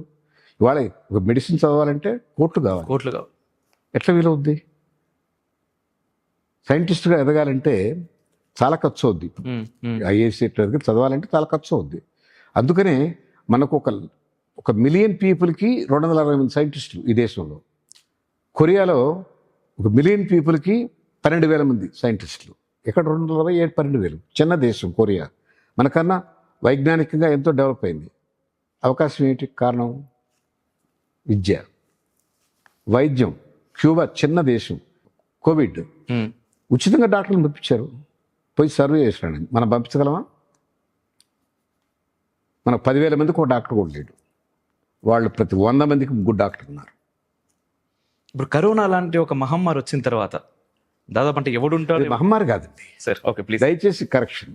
Okay sir. అమ్మవారు వచ్చారు, మనల్ని బోకాళ్ళ మీద కూర్చోబెట్టారు. బుద్ధి తెచ్చుకోండిరా, శుద్ధంగా ఉండండి, శుచిగా తినండి, రుచిగా తినండి, మరీ ఓవర్ యాక్షన్ చేయొద్దు, ఈ పబ్బులు హగ్గులు ఇవన్నీ పనికిరావు మీకు, ఇది కాదు మీ పద్ధతి, ఇది చెప్పడానికి వచ్చింది అంతే. తర్వాత అందరం చేతులు కడుక్కున్నాం, నమస్కారాలు చేయడం మొదలెట్టాం, షేక్ హ్యాండ్ మానేసాం, మూతి గుడ్డ కట్టుకున్నాం, నోరు మూసుకున్నాం. నయమైందా లేదా? అంటే అప్పుడు కొంతకాలం జీవితాన్ని మరో కోణంలో చూసిన వ్యక్తులు చాలా మంది ఉన్నారు సార్. కానీ మళ్ళీ ఇప్పుడు రొటీన్ అయిపోయిందేమో అనిపిస్తుంది నాకు. అవును, కొంతకాలంలో మళ్ళీ ప్రకృతి మళ్ళీ పెరుగుతుంది, దాన్ని అణగదొక్కే ప్రకృతి మళ్ళీ మళ్ళీ తయారవ్వాలి. అంతకుమించి సార్ అదే ఇంకొక మాట అంతే, ఇంతకుముందు క్వశ్చన్లో ఈ కంపారిజన్స్ అనేటటువంటివి నిజంగా చాలా పెద్ద స్థాయిలో ఉంటాయి సార్ మన సమాజంలో. దాటి గురించి ఒకసారి మీ ద్వారా తల్లిదండ్రులకి, ఎందుకంటే పిల్లలు విషయంలో వచ్చేసరికి ఇంతకుముందు మీరు అన్నారు కొబ్బరి చెట్టు గురించి చెప్పమని, కొబ్బరి చెట్టు గురించి చెప్పారు, కానీ పక్కింట్లో వాడు స్కూల్కి వెళ్ళి వాడికి అన్ని మార్కులు వస్తున్నాయి, లేకపోతే వాడు ఆ జాబ్ కొట్టాడు, లేకపోతే ఈ పిల్లకి ఆ ఫారెన్కి వెళ్ళింది, లేకపోతే వాడి పెళ్ళి అయింది, వీడు ఇంకోటి అయ్యాడు, వాడు ఇంకోటి అయ్యాడు, ఈ కంపారిజన్లో చచ్చిపోతున్నారు సార్ పోరగాళ్ళు. దీని గురించి ఒక్కసారి మీ మాట, ఎందుకంటే మీ మాటల ద్వారా ఎందుకు అడుగుతున్నానంటే మీరు సమాజాన్ని చూసిన కోణం వేరు, ఖచ్చితంగా మీ ద్వారా ఆ మాటలు వస్తే కొంతమందికైనా ఉపయోగపడుతుందని నా ఉద్దేశం. అది కూడా అండి, ఈ విద్యా వ్యవస్థే కారణం అన్నింటికి. విద్యా వ్యవస్థలో ఇప్పుడు చూడండి, ఒకప్పుడు స్కూల్కి వెళ్తే ఒక్కొక్క దానికి ఒక పిల్లాడిని వెనక్కి చూసేవాడు. స్పోర్ట్స్ నువ్వు చూడరా, వాడు దానికి లీడర్. కల్చరల్ ప్రోగ్రామ్ నువ్వు చూడరా, అనుకో లీడర్. క్లాస్లో డిసిప్లిన్కి ఒక లీడర్, సిపిఎల్ ఉన్నాడు. అంటే ఒక్కొక్కరికి బాధ్యత అప్పచెప్పారు. వాడి యాంగిల్లో వాడు గొప్పవాడు, వీడి యాంగిల్లో వాడి గొప్పవాడు. ఎవరు తక్కువ కాదు, ఎవరు ఎక్కువ కాదు. మార్కులు బట్టి కంపారిజన్ అనేది లేదు. వచ్చినా కూడా పెద్ద పట్టించుకునేవాడు. ఎందుకంటే కేవలం మార్కులతో, ఆ రోజుల్లో మార్కుల కన్నా కూడా ఎట్లా పెరిగాడు పిల్లడు, మంచి బుద్ధిమంతుడటానికి పిల్లలు ఇచ్చేవాళ్ళు. ఇన్ని మార్కులు వచ్చే ఎవరు ఉంటాయి. ఇవాళ ఐఐటికి వెళ్ళిన వాడికే పిల్లలు ఇస్తారు. బుద్ధిమంతుడు, విలువలు కలిగిన వాడు అన్నటువంటి ఆలోచనలు ఆ రోజుల్లో ఉండేవి తల్లిదండ్రులకి, ఇవాళ లేవు. ఆ అబ్బాయి అమెరికా వెళ్ళాడమ్మా, ఆ సంబంధం చూడండి, వీడు ఇక్కడే వరంగల్ ఏదో ఉద్యోగం చేసుకుంటున్నాడు, తక్కువ, అది ఎక్కువ. వాడి బుద్ధి ఎలా ఉంది, వీడి బుద్ధి ఎలా ఉంది సమీక్షించే అవకాశం లేదు ఇవాళ. ఆర్థికపరం అయిపోయింది. ఈ ఆర్థికత్వం మీద ఆధారపడినటువంటి కంపారిజన్స్ వల్ల ఈ బాధలు వచ్చినాయి. అదే రాముని చూసి, రాముడి గుణం చూసి భరతుడు ఉండాలి అని చెప్పని అనుకుంది కైకేయి. చెప్పుద్ది కూడా, నువ్వు మేనమా దగ్గరికి వెళ్తున్నావు కానీ మీ అన్న గుణాలు మర్చిపోవద్దు అంటుంది. కంపారిజన్ మార్కులు చెప్పలే, రాముడు తెచ్చుకో మార్కులు తెచ్చుకోమనలేదు. వ్యక్తిత్వం, గుణాలు, ఆ కంపారిజన్, అది ఒక వ్యక్తిని కంపేర్ చేయడానికి అతను చేస్తున్నటువంటి మంచి పనులు అవి ఆదర్శంగా తీసుకోమని చెప్పారు. ఇవాళ అట్లాంటి అసలు ఆ రకమైనటువంటి పారామీటర్స్ లేవు కదా ఇవాళ. ఆయన చాలా మంచి వ్యక్తిత్వం ఉన్న అబ్బాయి అని ఎక్కడన్నా విన్నారా మీరు? అంత సంపాదిస్తున్నాడు అంటారు. ఆయన శాలరీ ఎక్కువ ఈ అబ్బాయి కంటే, లేదా ఆ అబ్బాయి ఉన్నది అమెరికా, ఈ అబ్బాయి ఉన్నది కేవలం ఇక్కడే. ఈ కంపారిజన్స్ వచ్చినాయి. ఈ కంపారిజన్స్ రావడానికి కారణం మన సమాజంలో వచ్చినటువంటి పెను మార్పులు. కేవలం డబ్బున్న వాడికే విలువ. కన్జ్యూమరిజం పెరిగిందండి. ఒకటి చెప్తాను, కన్జ్యూమరిజం మంచిది కాదని చెప్పిన సిద్ధాంతం మార్క్స్ది. వస్తు ఉత్పత్తి ఎక్కువైంది. ఇవాళ ఒకప్పుడు మన కారు అనేది కొంటే జీవితకాలం కదా, ఇప్పుడు అలా ఉందా? ప్రతి 2 ఏళ్లకు 3 ఏళ్లకు మోడల్ మారుతుంది. మీ ఫోను ఎవరిదాకా ఎందుకు? ఒక ఫోను మనకు ఒకప్పుడు ఫోన్ కావాలంటే ఏదో పెద్ద రికమెండేషన్ చేసి డిపార్ట్మెంట్ ఆఫ్ టెలికమ్యూనికేషన్లో ఇంజనీర్ని పట్టుకుంటే ఒక ఫోన్ వస్తే ఆ జీవితాంతం దాన్ని చూసుకునేవాడు ఆ పెట్టిని. ఇప్పుడు సెల్ ఫోన్ వచ్చింది. దీని ఖరీదు కారు ఖరీదు కన్నా ఎక్కువైపోయింది. 1,50,000 2 లక్షలు. ఒకప్పుడు 16,000కి అంబాసిడర్ కార్ వచ్చేది, 18,000కి ఫియట్ కార్ వచ్చేది. మీ సెల్ ఫోన్ ఇవాళంతా 1,50,000. ఇవి వచ్చాక ఏమవుతుంది? వస్తువులు తయారవుతున్నాయి ఎక్కువ, కొనాలంటే డబ్బు కావాలి. Wants are unlimited but means are limited. అప్పుడు ఏమవుతారు మనుషులు? తప్పుదారి వెళ్తారు. గవర్నమెంట్ ఉద్యోగులు అయితే లంచం, వ్యాపారస్తులు అయితే మోసం, ఏదో ఇట్లాంటి వక్ర మార్గాలకు వెళ్ళిపోతారు. ఎందుకు అంటే వాళ్ళకి అవసరాలు పెరుగుతున్నాయి. ఒక ఫోను చాలదు, ప్రతి 3 నెలలకో 6 నెలలకో ఫోన్ కొనుక్కోవాలి. 3 ఏళ్లకు 2 ఏళ్లకు ఇంకో కారు కొనుక్కోవాలి, ఇంకొక అపార్ట్మెంట్ కొనుక్కోవాలి, ఇంకో విల్లా కట్టుకోవాలి. ఇవి పెరిగినాయి, ఈ కన్జ్యూమరిజం పెరిగింది. ఇవాళ బట్టలు ఒకప్పుడు సంవత్సరానికి ఒకసారి కుడుచుకునేవాళ్ళం. ఇప్పుడు బర్త్డేకు, మ్యారేజ్ డేకు, ఇంకో యానివర్సరీకి, దానికి, ఇది ప్రయాణానికి, దీనికి అన్నీ కొనుక్కున్నారు కదా. అంటే పెరిగినాయి, వస్తువులు పెరిగినాయి. వస్తువులు కొనాల్సిన అవసరం పెంచుకున్నాడు. ఉన్న ఆర్థిక ప్రతిపత్తి చాలనప్పుడు పక్క మార్గాలు పడుతున్నాడు. డబ్బున్నవాడు ఇన్కమ్ ట్యాక్స్ కట్టాడు,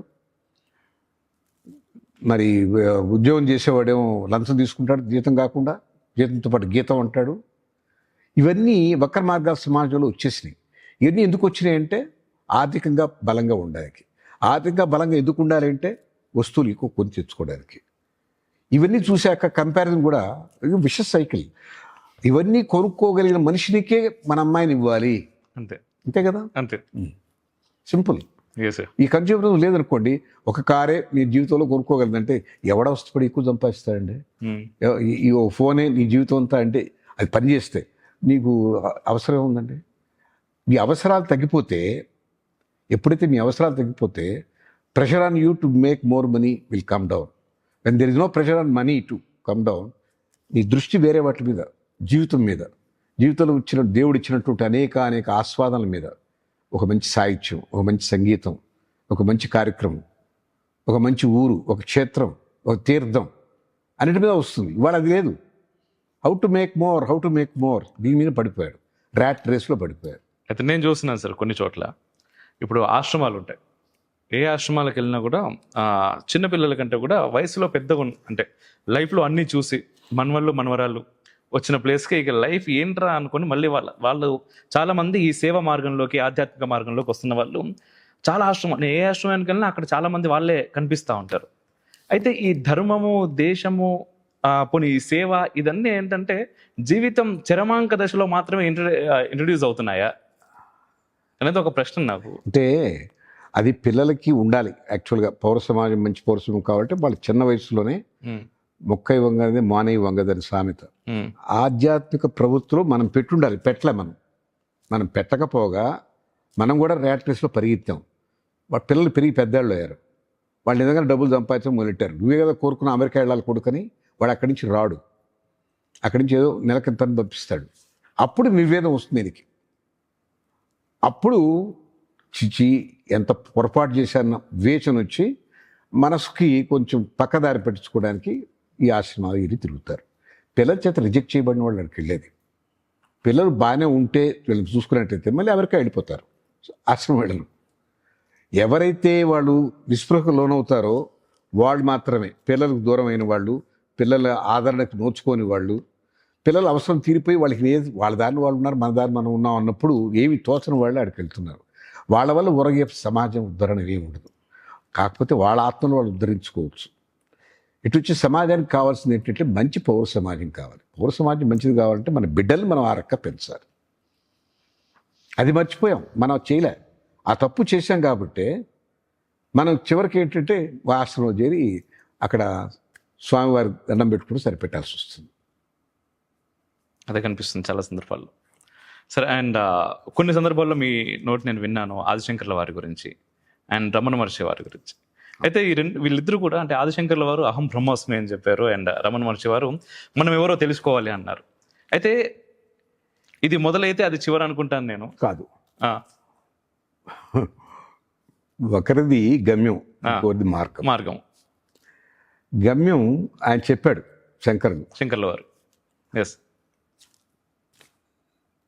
అహం బ్రహ్మస్మి అని చెప్పేశారు. ఈయన రమణ మహర్షి గారు నిన్ను నువ్వు ప్రశ్నించుకో, నేనెవరో తెలుసుకో. నేను బ్రహ్మని అని అనుకుంటే సరిపోదు కదా. నేను బ్రహ్మని తెలుసు, అది పూర్తిగా అనుభూతి చెందు. దర్శనం కాదండి, ఆత్మ ఎప్పుడు దర్శనం కాదు. ఆత్మని అనుభూతించాల్సిందే. ఆత్మకి ఆకారమే లేదు, ఎట దర్శనం అవుద్ది? ఆత్మ గాలికి ఏముంది? నాకు రూపం ఉందా? బట్ గాలి మీ మీద సోకితే గాలి ఆస్వాదించగలుగుతాం. ఆత్మ కూడా అంతే. ఆత్మానుభూతికి కావాలి. నువ్వు బ్రహ్మస్మి, అహం బ్రహ్మస్మి కరెక్టే. ఆ బ్రహ్మ ఎవరో నువ్వెవరో తెలుసుకో అని ఆయన ప్రశ్నించాడు. అదే సాధనతోనే తెలుసుకుంటాడు. ఆదిశంకర్ల వారు గమ్యం చెప్పారు, రమణ మహర్షి వారు మార్గం మార్గం చెప్పారు. చెప్పారు. రమణ మహర్షి వారు చెప్పిన మార్గమేనా అని అంటే కాదు, చాలా మార్గాలు ఉన్నాయి. బట్ అది మంచి మార్గం. ఎందుకని అంటే దాంట్లో ఎక్కువ వ్యాపకాలు ఏం లేవు. శోధన చేసుకో, ఆత్మశోధన. నేను ఎవరు అని ప్రశ్నించుకో. ఇది బ్రహ్మస్మి కదా, బ్రహ్మే కదా, ఆ బ్రహ్మత్వం ఏమిటి అని తెలుసుకో. నిన్ను తెలుసుకో అన్నారు. అది తెలుసుకోవడానికి చేసే సాధనే జీవితం. తెలుసుకోవడం అంటే ఏంటంటే నీ వినమని చెప్పారు కదా ధ్యానంలో, ఆ వింటూ ఉంటే నీ జీవుడే చెప్తాడు, నువ్వు ఇవాళ ఇలా ఉండాల్సింది కాదు, నువ్వు అలా చేసుకుంటే బాగుంటుంది అది మనాడదే చేస్తాడు. ఇలా చేయకూడదు చేయాల్సింది చేస్తాడు. అది ఒక రోజు రాదు. వినగా కాలం జరగ్గా దాని మీద ఒక పట్టు ఆత్మవిశ్వాసం వచ్చాక ఈ ఆత్మవిశ్వాసమే పరమాత్మ విశ్వాసంగా మారాలి. ఈ జర్నీలో ఆత్మవిశ్వాసమే పరమాత్మ విశ్వాసంగా మారాలి. అంతే కలడో లేడో అనుకుంటే అది డౌట్ఫుల్. అంతే కదా. కాదు, ఇతపరం బెరుంగా నీవే శరణం అని చెప్పిన పరిస్థితి రావాలి. వస్తే అదే గజేంద్ర మోక్షం. ముందు అనుకుంది ఆయన, ఆ గజేంద్రుడు అట్లాగే అన్నాడు పద్యాలు, బాబాయ్ నువ్వు ఉన్నావా లేవా, ఏంటి సంగతి నా సంగతి అని. అప్పుడు దాకా రాలేదు. ఇకనే నాకు నువ్వు తప్ప వేరే దిక్కు లేదు ఇక అన్నప్పుడు ఓకే నేను ఉన్నావని అడిగి నమ్మావు కాబట్టి వస్తున్నాను, వచ్చేసాడు. ఆ రకమైన స్థితికి పోవడానికి అది సాధన. వాళ్ళిద్దరూ ఒకే ఆపోజిట్ ఏం చెప్పలేదు. ఇట్లాగే సైన్సు ఇది కూడా అంతేనండి. ఆధ్యాత్మికత సైన్స్ అనేది దాని ఫౌండేషన్ ఏంటంటే సంశయం. అసలు ఏమిటిది అని ఎక్స్పెరిమెంట్ చేస్తాడు, దాన్ని శోధిస్తాడు. Research, discover. అంటే కవర్ అనేది ఒక సత్యం ఉందండి ఇక్కడ, దాన్ని కవర్ వేస్తుంది. డిస్కవర్ చేస్తే సత్యం బోధపడుతుంది. అక్కడ వస్తువు ఉంది, సెర్చ్ చేయి, మళ్ళీ రీసెర్చ్ చేయి, బోధపడుతుంది. అది సైన్స్. పోగా సైన్స్ టు ది ఎండ్ ఏమిటంటే science will stop where spirituality glows, and spirituality it goes on. అల్టిమేట్గా అది ఎక్కడ ఎండ్ అవుతుందంటే సైన్స్లోనే ఎండ్ అవుతుంది. ఒక సర్పం నోరు ఇంకొక సర్పం తోకను పట్టుకుంది, ఈ సర్పం నోరు దీని తోకను పట్టుకుంది. ఏది మొదలు ఏది తుది అని లేదు. రెండు ఒకే దాన్ని సూచిస్తాయి, రెండు సత్యాలే చెప్తాయి. సైన్స్ అనేది సత్యం అండి. మీరు ఏమైనా చేసుకోండి, 4x3 12 అది సత్యం, మీరేం మార్చలేదు దాన్ని. 2 ఆటమ్స్ ఆఫ్ ఆక్సిజన్ ఒక ఆటమ్ ఆఫ్ హైడ్రోజన్ కలిపితే H2O అవుతుంది, వేరేది కాదు. అది సత్యం. ఆ సత్యమే స్పిరిచువాలిటీ ఎప్పుడు ఊహాజనితం కాదు. ఆ సత్యం ఉంది, సత్యం మారదు, ధర్మం మారుతుంది.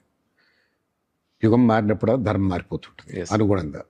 మనకు త్రేతాయుగంలో ఒక ధర్మం ఉంది, మళ్ళీ ద్వాపరంలో మళ్ళీ మారింది. ద్వాపరంలో మారిన ధర్మం కలియుగంలో ఇంకా మారుతున్నాయి.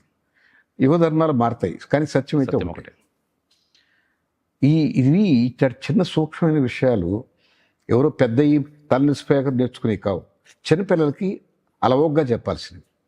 ఇవన్నీ యోగ వాసిష్టంలో ఉన్నాయి. అసలు సిలబస్లో అట్లాంటివి పెట్టవచ్చు కదా, చిన్న పద్యాలు 2-3. ఒక థాట్ ప్రాసెస్. వాడు దీపం వెలిగిస్తే ఆ తర్వాత అదే వెలుగుతుంది, అది ఇంకో దీపాన్ని వెలిగిస్తుంది.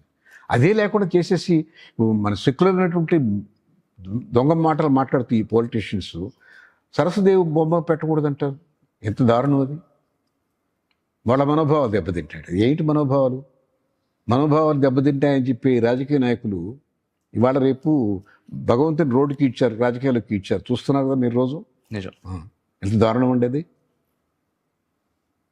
అది అక్కడ జంతు మాంసం అని చెప్పితేనే వాళ్ళ తృప్తి ఉంది అని చెప్పి ఒప్పించాలి ప్రజల్ని. అది లేదు బాబు అని వాడు చెప్తే అది ఉంది, అదేం కల్తీ కాలేదని వీడు. కల్తీ కాకపోతే 4 రూపాయలకి వాడిని కల్తీ కాక ఏమవుద్దండి. మేము కొనుక్కోవాలంటే 6,000 పెట్టి కొనుక్కుంటున్నాం, 4 రూపాయలకు వచ్చే నెయ్యా. అది ఇప్పుడు కాదు కదా, గత నుంచి జరుగుతున్న వ్యాపారమే కదా అది. ఈ రాజకీయ నాయకులు మనం తిట్టక్కర్లేదు, మన పునాదులు సరిగా లేవు. మన మంచి పౌర సమాజాన్ని తయారు చేసుకుంటే వాళ్ళ నుంచి మంచి నాయకులు వస్తే ఇలాంటి అష్టావక్రాలు ఉండవు. బేసిక్గా దేవుడి విషయంలో వీళ్ళు వాళ్ళని కదా సార్ అందరూ వాడుకుంటున్నారు. దేవుడు అది పాపం ఆయన నోరు లేని మనిషిని వాడుకుంటున్నారు, కానీ ఆయన చేసే పని ఏదో చేయగలడు. అది ఎలా ఉంటుందంటే ఎవరికి తెలియదండి. ఆయన కొట్టే దెబ్బ ఎవరికి అర్థం కాదు. ఆల్రెడీ తగిలింది అందరికీ, వాడుకున్న ప్రతి ఒక్కరికి తగిలింది. ఎస్.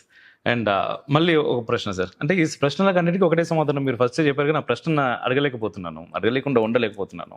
అడగండి పర్లేదు. ఎస్, లేదు, మనం చాలా సందర్భాల్లో ఒక జోక్ కూడా ఉంది ఈ మధ్య, ఏదైనా సైంటిస్ట్లు ఒక కొత్త ఇన్వెన్షన్ రాగానే ఏంట్రా మీ వేదాల్లో ఉందని చెప్పి ఇంకెవరు బయటకు రావట్లేదండి అని చెప్పేసి మాట్లాడతారు. కానీ నిజంగా చాలా చాలా ఇన్వెన్షన్స్ గురించి మన వేదాల్లో పురాణాల్లో ఎప్పుడో చెప్పారు. మామూలుగా పురాణ కథలు విన్నా కూడా ఇప్పటి ఇన్వెన్షన్స్ పుష్పక విమానం అని మాట్లాడతాం, అక్కడ రామాయణంలో ఉంటుంది అది. ఆ తర్వాత ఎప్పుడో రైట్ బ్రదర్స్ వచ్చారు, వాళ్ళు కనిపెట్టారు అని చెప్పేసి మనం చదువుతూ ఉంటాం అనుకోండి, అది వేరే విషయం. ఇవన్నీ మన వేదాల్లో ఉండేటటువంటి ఇంతకుముందు మీరు చెప్పినట్టుగా సైన్స్, ఇంత గొప్ప సైన్స్ని వెలికి తీసే ప్రయత్నం చేయకుండా ఇప్పటికీ ఎవరో వచ్చి మా వేదాలను తర్జుమా చేశారు, మీకు అనుకూలంగా మార్చేశారు, మాకు దూరం చేశారు అనేటటువంటి కంప్లైంట్స్లోనే బ్రతుకుతున్నాం స్వతంత్రం వచ్చి ఇన్ని సంవత్సరాలైనా. మన నాయకులు ఆయన శ్రద్ధ పెట్టలేదండి. నేను జర్మనీలో పోస్ట్ గ్రాడ్యుయేషన్ చేశాను. మ్యాక్స్ ముల్లర్ యూనివర్సిటీలో మన వేదానికి సంబంధించిన కొన్ని కాండాలు అక్కడ ఉన్నాయి. ఎందుకు ఉండాలి అక్కడ? ఎప్పుడో తరలించి తీసుకెళ్లారు. అవి తిరిగి తెచ్చుకోవాలన్న ఆలోచన, దానికి సంబంధించిన ప్రయత్నం ఏమైనా ఉందా? లేదు. అన్నమాచార్య కీర్తన 32,000 రాశాడు. పోనీ అన్నమాచార్య కీర్తనలో సైన్స్ లేకపోవచ్చు, అద్భుతమైన సాహిత్యం ఉంది, సంగీతం ఉంది. అవన్నీ కాలగర్భంలో కలిసిపోయినాయి. తాళపత్రాలు కొన్ని పోయినాయి, కొన్ని రాగరేకుల మీద రాసి ఎవరో రాగరేకులు కరిగించి అమ్ముకున్నారు. వాటిని ఏమో తిరిగి తీసుకొచ్చుకునే ప్రయత్నం ఏమైనా చేశారా? చేయలేదు. అంటే మనకు మన వారసత్వ సంపదను కాపాడుకునే బుద్ధి, జ్ఞానం, ఆ నిబద్ధత, ఆ డిసిప్లిన్ లేదు. మనం మన వారసత్వాన్ని కాపాడుకోవాలనే ఆలోచన లేకపోవడం కారణం ఏంటంటే మనకు మన దేశం మీద, మన సంస్కృతి పట్ల తగినటువంటి గౌరవం కానీ భక్తి కానీ లేవు. వాటికి భక్తి గౌరవం రావాలంటే తల్లిలో గురువు చెప్పాలి. అలాంటి తల్లులు లేని వాళ్ళ, అలాంటి గురువులు లేరు. వాళ్ళు వచ్చినప్పుడు ఆ బిడ్డకి ఆ మనసులో పడ్డప్పుడు కొన్ని వేల సంవత్సరాల నాడే కంప్యూటర్స్ లేని రోజుల్లోనే సూర్యగ్రహణం, చంద్రగ్రహణం to the last minute of the arc. S. Almanac రాశాడు 100 ఏళ్ళకి సరిపడా. క్యాల్కులేటర్స్ లేవు, కంప్యూటర్స్ లేవు. సూర్యగ్రహణం ఎప్పుడు కలుస్తుంది, చంద్రగ్రహణం ఎప్పుడు, ఎన్ని గంటలకు, ఎన్ని నిమిషాలకు, ఎంత లెక్కగట్టి చెప్పారు. ఇవాళ కంప్యూటర్స్తో చేయొచ్చు పని, కానీ అవి ఏమీ లేని రోజులు చేశారు కదా. సూర్యుడికి భూమికి ఉన్న దూరాన్ని చెప్పారు. అసలు మన భూగోళం అన్నాం. ఎస్. మిగతా వాళ్ళంతా ఫ్లాట్ అన్నారు. ఎలా చెప్పారు మన వాళ్ళు? ఇన్ని నక్షత్రాలు, వాటికంత లెక్క, వాటి గమనం గురించి లెక్క, చంద్రుడు ఎన్ని చుట్టూ తిరుగుతాడో లెక్క, ఇంత లెక్క వేయగలిగినట్టు అంటే ఎన్ని కొలిసి చేసినవి కాదు. వాళ్ళ ద్రష్టలు అంటాం. అంటే ఏంటి? వాళ్ళ శక్తి, ఏకాగ్రత. వాళ్ళకున్న బ్రెయిన్ని పూర్తిగా వాడారు, వాడుకోగలిగిన శక్తి సంపాదించారు. ఇవాళ మనం వాడుతూ కేవలం 1.2, 1.3%. అయినప్పటికీ మనం ఆర్టిఫిషియల్ ఇంటెలిజెన్స్ క్రియేట్ చేయలేం. అంతగానో వాడితే సంజయుడు భారత యుద్ధానికి చెప్పాడు, తను అక్కడ లేడు, ఇక్కడ కూర్చున్నాడు, చూస్తున్నాడు. ఎలా చూడగలిగాడు? కాన్సన్ట్రేషన్. కనుక మన వాంగ్మయానికి ఎప్పుడైతే దూరం అయ్యాము, మన సంస్కృతి మనం ఇప్పుడు దూరం అయ్యాము, మన శక్తిని మనం కోల్పోయాం. అది తిరిగి తెచ్చుకోవాలి అంటే మళ్ళీ మన మూలాల్లోకి వెళ్ళాలి, మన గురుకుల విద్యలకు రావాలి. ఎయిర్ కండిషన్ బస్సులో మన పిల్లల్ని స్కూల్కి పంపించి, కాన్వెంట్ స్కూల్కి పంపించి, జాక్ అండ్ జిల్, వెంట్ ఆఫ్ ది హిల్ అని పద్యాలు కాదు, మన నర్సరీ గ్రైమ్స్ కాదు, మన పద్యం, మన సంస్కృతికి సంబంధించినటువంటి విశేషణాలు, భర్తృ సుభాషితాలు, ఇవన్నీ చెప్పగలిగితే గ్యారెంటీగా మనం కూడా దాని మీద ఆసక్తి, భక్తి కలుగుతాయి. దాన్ని శోధిస్తారు, సాధిస్తారు. మ్యాక్స్ ముల్లర్ భవన్లో ఉన్నటువంటి అన్ని అధర్వణ వేదంలో ఉన్నాయి, ఎక్కువ ఉన్నాయి. అక్కడ జర్మన్సే కదా. ఇప్పుడు మీరు అనుకుంటున్నారు చంద్రుడి మీదకి పంపించారు కదా రాకెట్ని, లాంచింగ్ ప్యాడ్ చేసిన వాడు జర్మన్. వాడు రష్యన్ కాదు, ఇటు అమెరికన్ కాదు, జర్మన్ పంపించాడు. ఎక్కడి నుంచి చేసేవారు అని అడిగితే నేను అధర్వణ వేదం చూసి చేశాను అన్నాడు, లాంచింగ్ ప్యాడ్ని. వదిలేసాం కదా ఉన్నదని, తెచ్చుకోలేదు. ఒక జోక్ ఉంది దీని మీద. అప్పుడు అమెరికన్ ప్రెసిడెంట్ని క్వశ్చన్ చేయడం మొదలెట్టారు సెనేటర్స్ వాళ్ళంతా, అల్లరి చేశారు. Russia could make good progress in aerospace, we're failed miserably. మన అమెరికా లాంటి అవమానం ఇది మనకు, రష్యా ముందుకెళ్ళిపోయింది, మనిషిని భూమి మీద పంపించారు అంటే, don't worry, it is not the greatness of either those people or backwardness of our people. Only thing is difference is they got better Germans than our Germans. యుద్ధంలో పట్టుకెళ్ళారు అదే, వాళ్ళు, మంచి జర్మన్స్ పట్టుకెళ్ళారు, వాళ్ళు సక్సెస్ అయ్యారు. మనం మంచి జర్మన్స్ దొరకలేదు మనకు. అంటే శక్తి సామర్థ్యాలు జర్మన్ దగ్గర ఉన్నాయి. ఆ జర్మన్కి ఎక్కడి నుంచి వచ్చినాయి అంటే మన వేదాలు. మన సోమకాసుడు ఎవరో తీసుకెళ్ళిపోయాడంటారు కదా అవును, వేదాలన్నింటినీ. బహుశా వీళ్ళేనేమో, నాకు తెలియదు. అంటే నేను అన్వయిస్తున్నాను కానీ ఇది కరెక్ట్ కాకపోవచ్చు, సమయం కాదు. కానీ మనకు ఎంతో జ్ఞానం ఉంది, ఆ జ్ఞానాన్ని మొదలుపెట్టాం.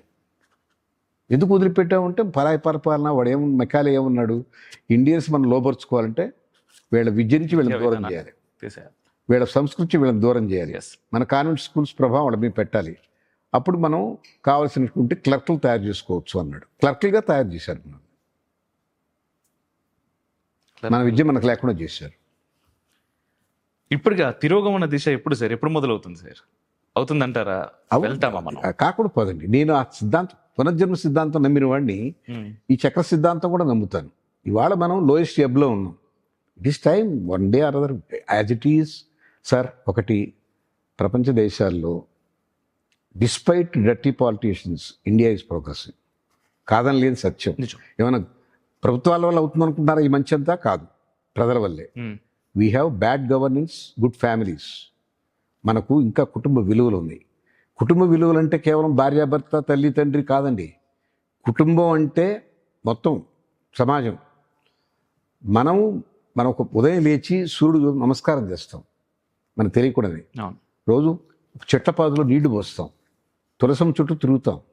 అంటే ప్రకృతి మనం మమేకం అయి ఉన్నాం. ఇంకా అందరూ కాకపోయినా కొంతమంది అయినా, ఎందరో కొందరు కొన్ని గుళ్ళల్లో ఒక మంత్రం ఉపదేశిస్తున్నారు, మంత్రం చదువుతున్నారు, మంత్ర పారాయణ జరుగుతుంది. శబ్దానికి చాలా శక్తి ఉంది. శబ్దం ఎక్కడికి చచ్చిపోదు, ఈ పర్యావరణంలో ఉంటుంది. అది ఆ నాద బ్రహ్మం ఈ దేశాన్ని కాపాడుతుంది. ఈ కుటుంబ వ్యవస్థ వల్లే we have bad governance, good family. In those countries they have good governance, bad families. అంటే వాళ్ళకి ఒక ఆచారం, ఒక వ్యవహారం ఏమీ లేవు. కానీ గుడ్ గవర్నెన్స్, మనకన్నా బెటర్ గవర్నెన్స్ ఉంది. లంచాలు తీసుకున్నా వాడు పని చేస్తారు, పని కూడా చేయరు. మనకు though it is bad governance, we're progressing because of our good family backgrounds. మన ఆచారం, మన వ్యవహారం, మన భక్తి, కొద్దిమంది అయినా సరే. ఎక్కడో హోమం జరుగుద్ది, దాని ప్రభావం ఉంది. ఎక్కడో యజ్ఞం చేశారు, దాని ప్రభావం ఉంది. ఎక్కడో గుడిలో ఒక అర్చన చేశారు, మంత్రం చదివారు, అష్టోత్తరం చదివారు, ఆ శబ్దం, ఆ ప్రకంపనలో, ఆ ఫ్రీక్వెన్సీ, దాని తాలూకు మేలు జరుగుతుంది ఈ దేశానికి. కాబట్టే ఎంత అష్టావక్రమైనటువంటి ప్రభుత్వాలైనా కూడా మనం ప్రోగ్రెసింగ్, డెఫినెట్గా ప్రోగ్రెస్ అవుతున్నాం. కానీ ఈ ప్రోగ్రెస్లో వచ్చిన నష్టం ఏంటంటే సంపద క్రమేణా కొన్ని మందికి 1% ఆఫ్ ది పీపుల్కి వెళ్ళిపోతుంది. అదానీసు, అంబానీస్కి వెళ్ళిపోతుంది. అందరికి సమానంగా ఈ ప్రోగ్రెస్ అందడం లేదు. ఈ ఫలాలు అందరికి అందాలంటే వ్యవస్థ పెనుమార్పు రావాలి. అంటే ఎలా సార్? విద్యా వ్యవస్థే మళ్ళీ అక్కడికి అది అల్టిమేట్లీ మంచి ఆఫీసర్లు రావాలి. డొనేషన్ మీద వచ్చిన ఇంజనీర్లు కాదు, డొనేషన్ మీద చదివిన డాక్టర్లు కాదు, అలాంటి వాళ్ళు కాదు. మేధస్సు ఉపయోగించి కష్టపడి చదివి అధ్యయనం చేసి అవగాహన చేసుకునే ఆఫీసర్లు కావాలి మనకు. అంటే బేసిక్గా ఇప్పుడు రిజర్వేషన్స్ గురించి మాట్లాడితే సార్ అన్నారు కాబట్టి నాకు లోపల కూడా ఉంది. అయితే కొన్ని తరాల నుంచి ఒక వెనుకబాటుతనంలో మేము ఉన్నాము, మేము అంత త్వరగా దేన్ని కూడా తప్పకుండా వాళ్ళకి సహాయం చేయాలి స్వామి. వాళ్ళకి తప్పకుండా సహాయం చేయాలి. వాళ్ళకి ఆర్థిక ప్రతిపత్తి లేదు కాబట్టి వాళ్ళ చదువు ఉచితంగా చెప్పాలి. వాళ్ళ హాస్టల్స్ డబ్బు కట్టక్కర్లేదు, వాళ్ళ ఫీజులు కట్టక్కర్లేదు, పుస్తకాలు కొనుక్కోక్కర్లేదు, బట్టలు కొనుక్కోక్కర్లేదు. చదివించండి వాళ్ళని. చదివిన తర్వాత వాళ్ళల్లో మెరుగైన వాడిని అధికారం చేయండి. విద్యా వైద్యం అందరికీ ఇవ్వాలండి ఈ ప్రభుత్వం. అది జన్మ హక్కు ఎవరికైనా. అది ఇవ్వటం లేదు వీడు. ఆ రెండు ప్రైవేట్ పరం చేసేసి మిగతా అంతా ఉచిత భిక్షం వేస్తున్నారు. పిచ్చుకలకు గింజలు తల్లినట్టు చల్లుతున్నారు. కరెక్ట్ కాదు. Yes sir. అండ్ మళ్ళీ మీ దగ్గరకు వచ్చేద్దాం. నిజంగా చాలా ప్రశ్నలకి సొల్యూషన్ తెలుసు, చదువు అంటున్నారు, అందరికీ తెలుసు, కానీ అది ఎందుకు ముందుకు రావట్లేదు అనేది కూడా తెలుసు. అయితే సార్, ఇప్పుడు మామూలుగా మీరు ఎలక్ట్రానిక్స్లో వర్క్ చేశారు, డిఫెన్స్లో చేశారు, అండ్ చాలా అద్భుతమైనటువంటి ఉద్యోగం చేస్తూ ఉన్నప్పుడు అటు నుంచి ఒక కంపెనీ పెట్టాలి, ఇటువైపు రావాలి అంటే ఒక రిస్క్ తీసుకున్నా సరే ఇటువైపు రావాలి అనేటటువంటి ఒక ఆలోచన ఎందుకు తీసుకున్నారు మీరు? ఒకటి, దాని వెనుకాల ఏదైనా బలమైన సంకల్పం అంటే భగవత్ సంకల్పం ఏదైనా ఉండంటారా? ఎందుకంటే నేను మామూలుగా ఇప్పుడు ఇంటర్వ్యూ మొదలుపెట్టినప్పటి నుంచి మీరు చెప్తున్న ప్రతిదాన్ని కూడా నాకు వేదాంత ధోరణి కనిపిస్తా ఉన్నది మీ సమాధానాల్లో. అదే లేదండి. నేను ఒకటి చెప్పగలను. నేను పుట్టుకతో యోగిని కాదు, పుట్టుకతో జ్ఞానిని కాదు. 100% నార్మల్ స్టూడెంట్ని. నేను ఇప్పుడు క్లాస్లో ఫస్ట్ రాలేదు, చాలా ఆర్డినరీ స్టూడెంట్ని. బట్ సమాజం పట్ల స్పృహ కలిగించాడు మా మేనమామ. ఎవరికన్నా బాగలేకపోతే పోయి ఆయన ఎందుకు ఆ మందులు కొని ఇవ్వాలి, ఊరికే ఇవ్వాలి, వాళ్ళకి ఆహారం కూడా సరిగా లేదంటే ఇంటికి వెళ్ళి మళ్ళీ బియ్యం ఎందుకు పంపించాలి, నా చేత కూరగాయలు ఎందుకు కొనిపించి పంపించాలి, ఇవన్నీ నా మీద ప్రభావం చూపించినాయి. అంటే అవసరం, సమాజంలో అవసరాలు ఉన్నాయి, ఆ సమాజ అవసరాలకి మనం స్పందించాలి అన్నటువంటి గుణం ఏర్పడింది నాకు తెలియకుండానే. ఎస్. నేనేం ఆదర్శాలతో పుట్టలేదు, కానీ ఆయన చేస్తున్న పని చూశాను కాబట్టి తప్పనిసరిగా అవసరం ఉన్న వాళ్ళకి మనం సహాయం చేయాలి అని వచ్చింది. రెండోది, ఆయన చాలా డిసిప్లిన్ పర్సన్ అని చెప్పాను. నిజాయితీగా నిష్కర్షగా ఉండేవాడు, అబద్ధం చెప్పకూడదు, లంచాలు ఇవ్వకూడదు, ఇవన్నీ ఆయన సిద్ధాంతాలు. నేను చదువుతున్న రోజుల్లో నాతో ఉన్న స్టూడెంట్స్కి, మాది కొంచెం మోతుబరి కుటుంబం, అంటే వ్యవసాయ కుటుంబం, పేదవాళ్ళం కాదు మేము, అట్టని విపరీతమైన రిచ్ కాదు, above middle class but not rich. మాకు పొలాలు అయితే చాలా ఉన్నాయి, కానీ ఎప్పుడు లిక్విడిటీ లేదు. జాయింట్ ఫ్యామిలీలో మాకు 150 ఎకరాలు 200 ఎకరాలు ఉండేవి, 150 గోవులు ఉండేవి, 70-80 మంది మనుషులు పనిచేసేవాళ్ళు, ఇంట్లోనే భోజనం చేసేవాళ్ళు, దర్జాగా ఉండే కుటుంబం. ఒక కారు ఉండేది, పోసుకోవడానికి పెట్రోల్కి డబ్బులు లేవు. కానీ నేను ఏం చెప్తున్నా అంటే దూరం సామాజిక స్పృహ మా మేనమావ దగ్గర పెరిగిన వల్ల వచ్చింది. అబద్ధం చెప్పకూడదు, లంచకూడదు అని తెలిసింది. ఉద్యోగంలోకి వచ్చాను, నాకు ఇష్టం లేదు. నాకు నిజంగా ఒక మేనమావ దగ్గర నేను పాత ప్రబంధ కావ్యాలను చదివినవాడిని, నాకు తెలుగు అంటే ఇష్టం వచ్చింది. ఇంత బాగుంది, హాయిగా చదువుకోవచ్చు, పని ఎందుకు చేయాలనుకున్నాను. కానీ పని చేయకపోతే ఈ సమాజ బాధ్యత తీరదు అని మా చిన్న మేనమావ పెరిగింది ఆయన చెప్పిన మాటలు గుర్తొచ్చి అమ్మమ్మ పని చేయాలనుకున్నాను. సరే, ఇష్టం లేకపోయినా ఇంజనీరింగ్ చదివాను, ఇష్టం లేకపోయినా ఉద్యోగంలో చేరాను బాధ్యత. ఉద్యోగంలో చేరిన తర్వాత ఉద్యోగంలో నాకు అక్కడ నేను చేసిన డిఫెన్స్ ల్యాబ్స్ ఫస్ట్ జాబ్. అక్కడ R&D చేయాలి మేము. ఏదైనా మనకు కావాల్సిన యుద్ధ అవసరాలు కావాల్సిన సామాగ్రి మనం స్వయం ప్రతిపత్తితో సాధించుకోవాలి, అది దానికోసం దాని ఉద్దేశం డిఫెన్స్ ఎలక్ట్రానిక్స్ రీసెర్చ్ ల్యాబ్. నాకు అక్కడ R&D నేతి బీరకాయలు నెయ్యి ఎంత ఉందో అంతే ఉందనిపించింది. సరైనంత పద్ధతిలో R&D జరగడం లేదు. అనవసరంగా బోర్డు జీతాలు ఇస్తున్నారు మాకు, డిఫెన్స్లో బాగా జీతాలు, ఇది వేస్ట్ అయిపోతుంది దేశానికైనా భావం వచ్చేసింది. మీ వయసు సార్ అప్పుడు? నా వయసు 24. ఓకే. నేను మా బాస్తో తవ్వు వేసుకునేవాడిని, న్యాయంగా లేదు, ధర్మంగా లేదు. ఆయన మిలిటరీ వాడు, నచ్చలేదు నాకు. ఇక ధర్మం లేదనుకున్నా వదిలేశాను. ఇంట్లో ఏమనలేదు సార్? అందరూ బాధపడ్డారు. నాకు స్నేహితులైతే, అమ్మో నీకు 4 అంకెల జీతం, మా అందరికీ వాళ్ళకి ఆ రోజుల్లో ₹600 350 నుంచి 650 దాకా ఉండేది జీతాలు. నేను చెప్పే 72, నాకు 1050 డిఫెన్స్లో ఎక్కువ జీతాలు. అయినా ఐ డింట్ కేర్, వదిలేసి వచ్చేద్దాం. కానీ అప్పుడు ఒక రామ్కే వేప్ అనే ఆయన స్టేట్ గవర్నమెంట్లో నాకు పిలిచి ఉద్యోగం ఇచ్చాడు, industrial development corporation, to promote industries. ఇది మంచిది కదా, దేశానికి సంపద పెంచేది ఇండస్ట్రీసే కదా, చేద్దామని, సేవ చేద్దామని అక్కడికి వెళ్ళాను. అక్కడ కూడా అంతా మోసాలు, ఆశ్రిత పక్షపాతం, మినిస్టర్ గారి బామ్మరిదికే అవకాశం, మినిస్టర్ గారి అల్లుడికే అవకాశం, ఇంకెవరికి అవకాశాలు లేదు. నాకు నచ్చలేదు, వదిలేశాను. వ్యవసాయం చేసుకుందాం అనుకున్నా. ఒక ఆయన, ఒక ప్రొఫెసరు, చిచిచి నీ ఇంత చదువుకొని ఇంజనీరింగ్ చదివావు, నీకు ఇంత మంచి ఆదర్శాలు ఉన్నాయి, నువ్వు గొప్ప ఆలోచనలు, నాకు నచ్చావు, నువ్వు, నేను ఒక కంపెనీ పెట్టాను, సరిగా నడవట్లేదు, నువ్వు దాన్ని నడుపు, నేను గైడ్ చేస్తాను అన్నాడు. సరే, ఐ బికమ్ ఎంటర్ప్రెనర్ అనుకున్నాను, ఎంటర్ప్రెనర్గా మారాను. 85. ఆయన నా గురువు, నాకన్నా ఎక్కువ చదువుకున్నాడు. మీ ఇంట్లో అప్పుడు అందరూ అంటే ఏది చేస్తున్నా ఓకే అన్నారా సార్? అది నా అదృష్టం. అది అదే కదా. మా అమ్మ నాన్న మా అబ్బాయి ఏం చేసినా ఆలోచించే చేస్తాడు, వాడు మంచివాడు. ఏమిటి వాళ్ళ భరోసా? మార్కులు కాదు ఇక్కడ, నాకేం మార్కులు ఏమి రాలేదు. వీడు విలువలతో పెరిగాడు, అది కదా అసలు. నా మేనమామ దగ్గర పెరిగిన దానికి మా అమ్మ నన్ను నమ్మింది. వాడు ఏ నిర్ణయం తీసుకున్నా సరైన నిర్ణయం తీసుకుంటాడు. అద్భుతం. అబ్జెక్ట్ చేయలేదు. సో నేను ఎంటర్ప్రినర్గా మారితే ఆయన గురువు నాకన్నా ఆయన నా భాగస్థుడు.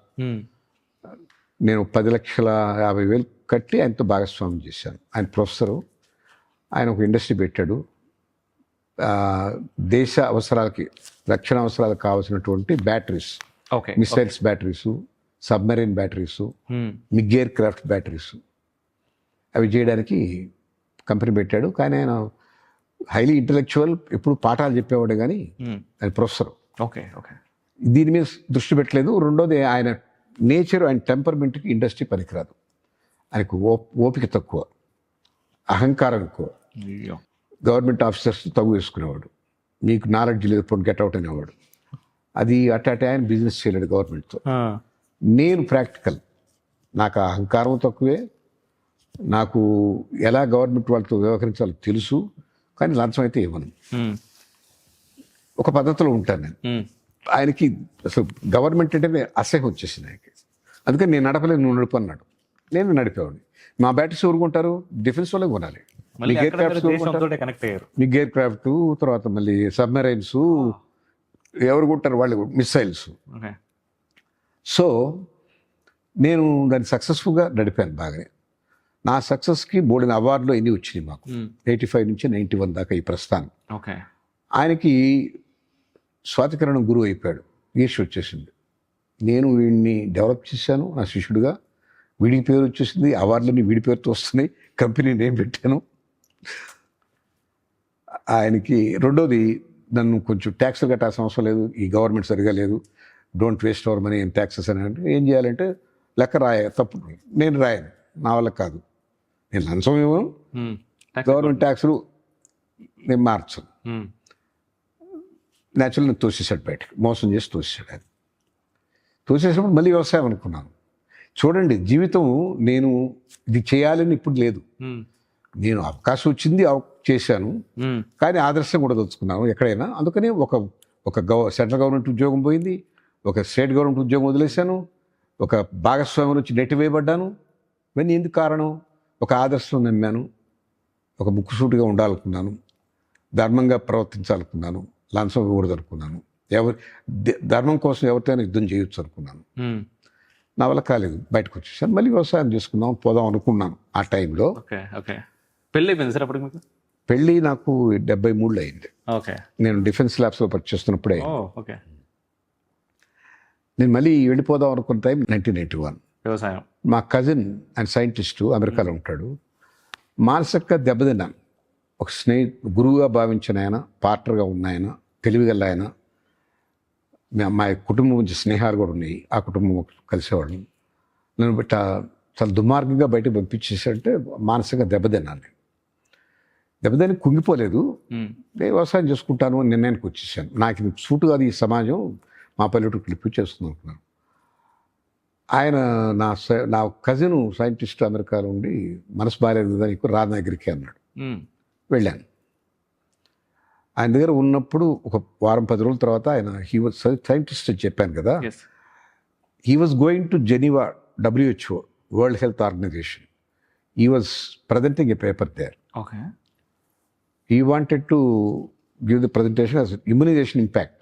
అంటే ఇమ్యునైజేషన్ అంటే తెలుసుకొని వ్యాక్సినేషన్ ఇస్తే అందరు దాని ఎఫెక్ట్ ఫలితం ఎలా ఉంటుంది పేపర్. నేను I tagged along with him to Geneva. అక్కడ ఇద్దరు white people were talking very derogatory terms about India and neighbouring countries. Beggars వీళ్ళు, they come with a begging roll for subsidised vaccines. They have no care for their own children, for their nation. How long way to protect these beggars అని మాట్లాడుతుంటే బాధ వచ్చింది. It was in 91 September in WHO summit. Then I asked my cousin why these rascals are talking like this. He said, we deserve this. In our labs, only politics, no science. That's why he left NIN and came away to America అన్నాడు ఆయన. ఆయన ఇక్కడ NINలో పనిచేసేవాడు. Then అక్కడి నుంచి phone చేసి, ఆ రోజులు ఇంత ఈజీగా కాదు ఫోన్లో, ఫోన్ చేసి అడిగితే డాక్టర్ ఫ్రెండ్స్ని, ఏమిటి హెపటైటిస్ బి అనే వ్యాక్సిన్ గురించి మాట్లాడుతున్నారు వీళ్ళు అంటే, అదే మనకు దొరకదు, చాలా కాస్ట్లీ, అయినా అది ఇప్పుడు ఎవరు వాడటలేదు ఇక్కడ, దాని గురించి నీకెందుకు అన్నారు. అది వేసుకోక 45 million పీపుల్కి ఆల్రెడీ ఎఫెక్ట్ అయిందంటే ఇండియాలో. India is highest score. మనం చైనాకి ఒక కొంచెం తక్కువలో ఉన్నాం, వాళ్ళకి 50 million, మనం 45 million అంట. అందరూ వేసుకోమని WHO మ్యాండేట్ ఇస్తే మనం వేసుకోలేని గొడవ పెడుతున్నారంటే వాళ్ళు అంటారు, కానీ ఎక్కడ దొరుకుద్ది, ఇక్కడ చాలా ఖరీదు అది అంటే. Only 2 countries are making it అన్నారు. నేను ఇండియాకి వచ్చేసి అంజిరెడ్డి గారి దగ్గరికి వెళ్ళాను, రెడ్డి ల్యాబ్స్. దాని గురించి అవమానంగా మాట్లాడుతున్నారు, మీరు చేయండి సార్. ఆయన ఫార్మాస్యూటికల్లో జైంట్. అపోరా బయోటెక్నాలజీ ఇక్కడెక్కడ ఉంది అన్నాడు ఆయన. అది బయోటెక్నాలజీ బేస్డ్. అప్పుడు బయోటెక్నాలజీ పరంగా ఒక కంపెనీ కూడా లేదు ఇండియాలో. ఓకే.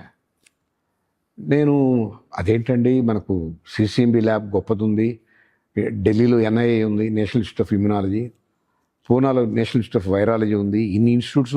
మన Hyderabad central university is known for life sciences. మనం చేయలేకపోవడం పెట్టాను, నీకు బుర్రలేదు, అది చేయలేము, లేకపో కష్టం, వీఆర్ 30 years బిహైండ్ అన్నాడు. బాధ వచ్చింది. అంటే ఈయనకి ఆత్మవిశ్వాసం లేదు, మన దేశం మీద, మన సైంటిస్ట్ మీద నమ్మకం లేదు. బట్ ఆయన స్టాల్వర్డ్. ఆయన కాదన్నాక ఇంకో కంపెనీని అడిగాను, పిరమిడ్, బాంబే, వాళ్ళకి తెలిసిన వాళ్ళు. Okay sir, the Biotech based అది, ఆ vaccine we can't, very difficult, it takes time అన్నారు. ఇట్లా అని చెప్పి నేను అమెరికాకి వెళ్ళి ఈ టెక్నాలజీ డెవలప్ చేసిన వాడిని అపాయింట్మెంట్ కోసం ట్రై చేశాను, నా కజిన్ ద్వారానే. Okay. After week I got the appointment. వాడు వెయిట్ చేయనిచ్చి you are coming from India అన్నాడు. Yes, poor country, that's okay, please let us talk business అని.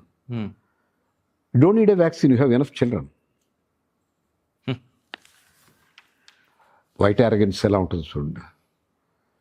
అవన్నీ వద్దు, please talk about transfer the technology, what is your fees.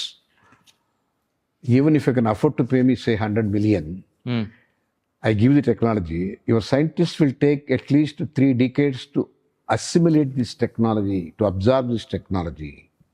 Forget it. I'll come back to you in 2 years' time. Don't talk rubbish about our scientists.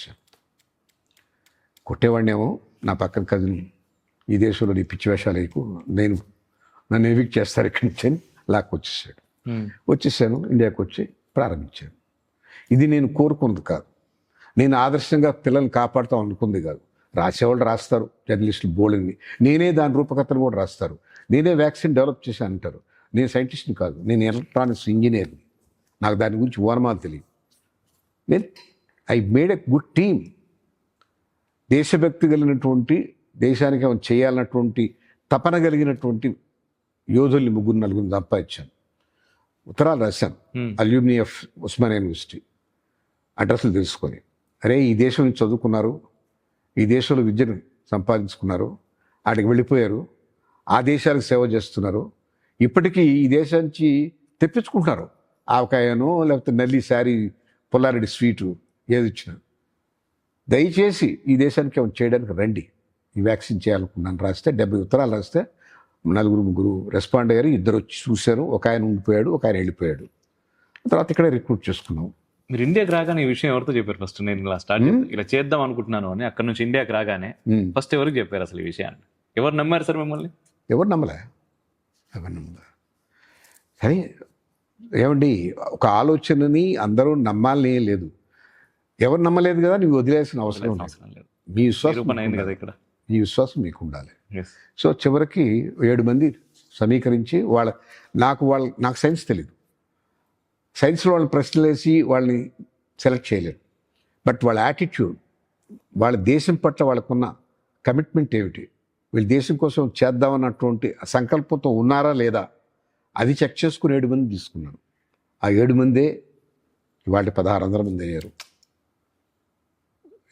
2 ఏళ్లలో చేయలేకపోయాం, మాకు 5.5 సంవత్సరం 6 ఏళ్ళు పట్టింది. Okay. మళ్ళీ వాడి దగ్గర పోయి చెప్పాలన్నటువంటి కలిసారా ఎప్పుడు కనిపించాడా మనిషి? లేదు లేదు. అవంతా చిన్నపిల్లలు అంటే ఆ విషయంలో అంటాం. కానీ 5.5 సంవత్సరం 6 ఏళ్ళు పట్టింది. టెక్నాలజీ నాకు తెలియదు, నేను ఆ డొమైన్ కాదు. ఇండియాలో ఎవడు నేను చేస్తానంటే నమ్మలేదు, గవర్నమెంట్ నమ్మలేదు, ఏ బ్యాంకు నమ్మలేదు, ₹1 ఇవ్వలేదు. హ్యాండ్స్ ఆన్ ఎక్స్పీరియన్స్ మనుషులు లేరు. అన్నిటికన్నా ముఖ్యం ఈకో సిస్టమ్ లేదు. ఈ వ్యాక్సిన్ని తయారు చేస్తే బయోటెక్నాలజీ పరంగా దాన్ని ఎట్లా టెస్ట్ చేయాలి, ఎట్లా యాక్సెప్ట్ చేయాలి అనే విధి విధానాలు, ప్రోటోకాల్స్ అవి లేవు. ఫార్మకోపియా లేదు. ఎక్కడ టెస్టింగ్ అదంతా ఇక్కడే చేశారా మళ్ళీ బయట? అన్ని ఇక్కడే, అవి లేవు ఆనాటికి. కాబట్టి 5.5 సంవత్సరం పట్టింది.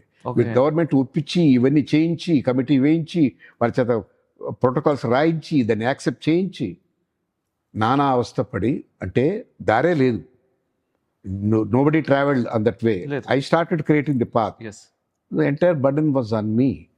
చివరికి మా సైంటిస్టులు మేము కలిసి చేయగలిగాము. ఎట్లా చేసాము?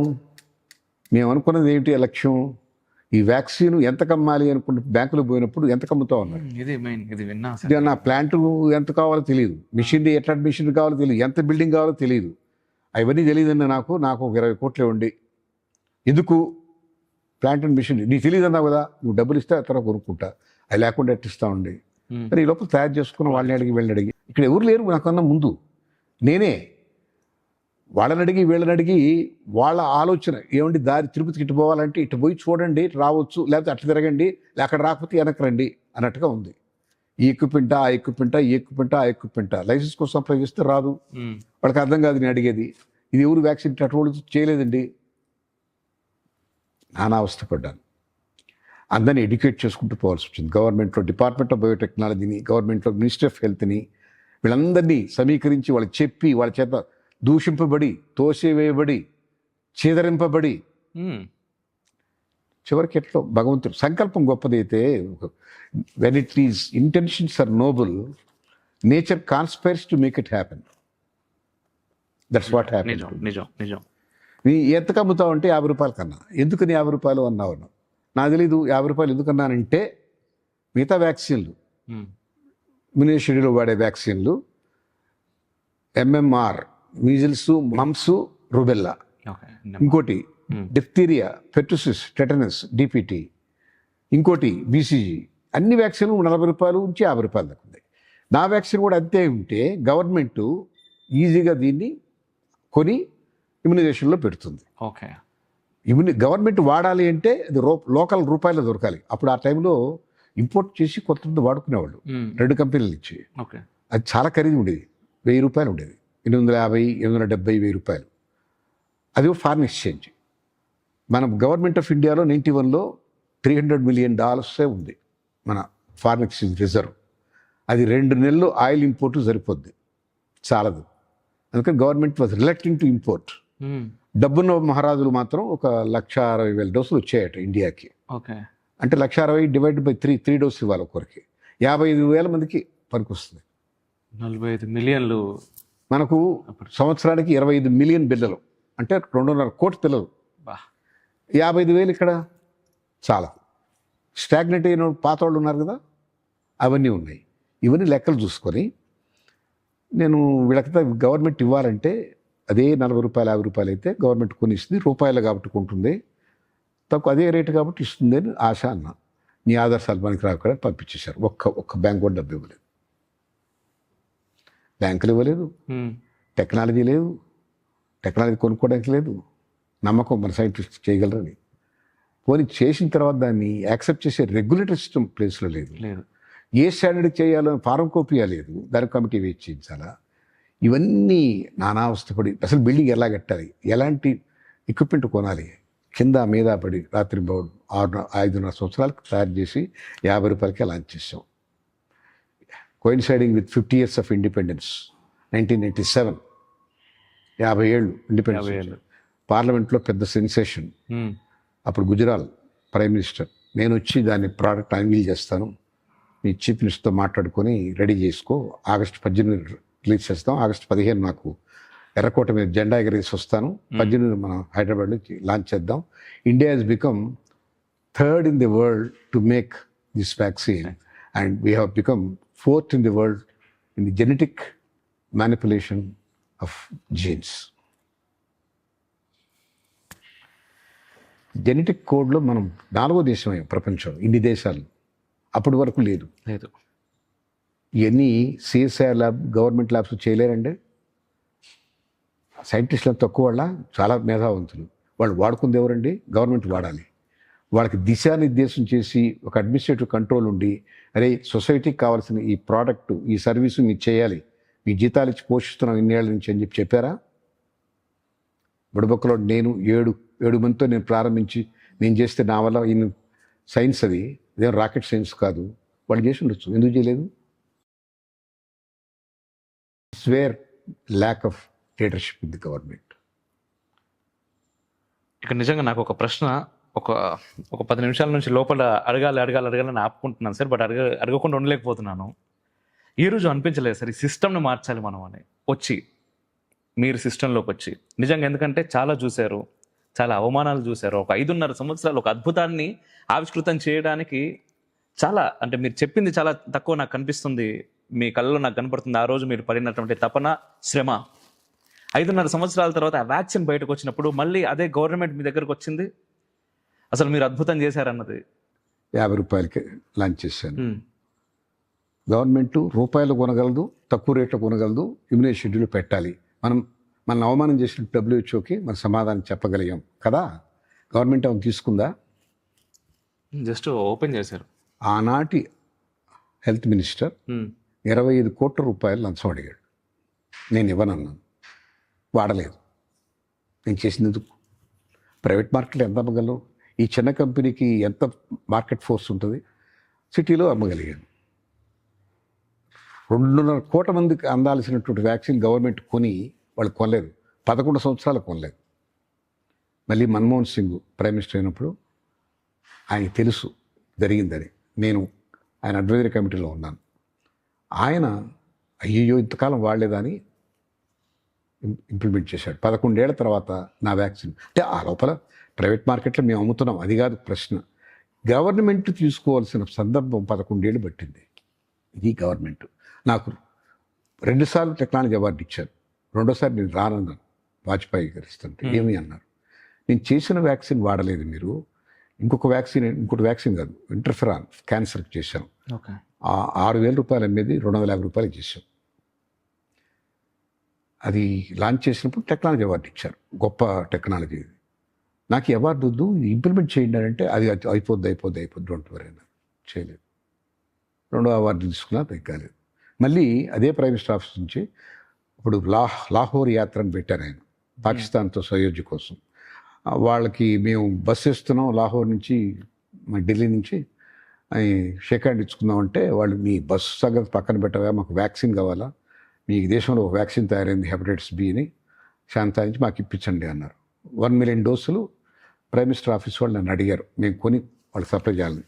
నువ్వు కొనక్కలేదు, తీసుకెళ్ళిన 1 మిలియన్ డోసు ఆ రోజుల్లో చిన్న కంపెనీ డొనేషన్ ఇచ్చారు. ప్రైమ్ మినిస్టర్ పంపించాడు. అప్పుడు కూడా వాడలేదు, మా వ్యాక్సిన్ కొనలేదు ఇక్కడ. ఆ తర్వాత వాజ్పేయి పోయిన తర్వాత, వాజ్పేయి మంచి ఆయనే, కానీ కింద గవర్నమెంట్ అలైన్ గవర్నమెంట్లో తమిళనాడు నుంచి వచ్చాడు ఒక అబ్బాయి. అతను లంచం అడిగాడు, ఇవ్వలే. వాజ్పేయి ఏం చేయలేకపోయాడు. కోalition గవర్నమెంట్ ఏం చేస్తా ఉన్నాడు. 14 ప్రోడక్ట్స్ చేసాం. ప్రతి ఒక్కటి దాని ఇంటర్నేషనల్ మార్కెట్ ప్రైస్ కన్నా 120th ప్రైస్. మాకు 250 అవార్డ్స్ ఇచ్చారు, నా పద్మభూషణ్ ఇచ్చారు. బట్ గవర్నమెంట్ అయితే ఎక్కువ వాడుకోలేదు.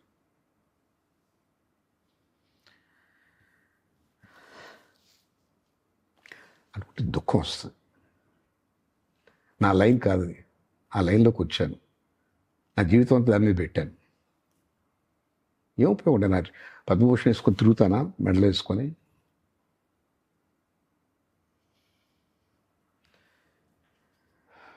%100% FDA అలౌ చేశారు.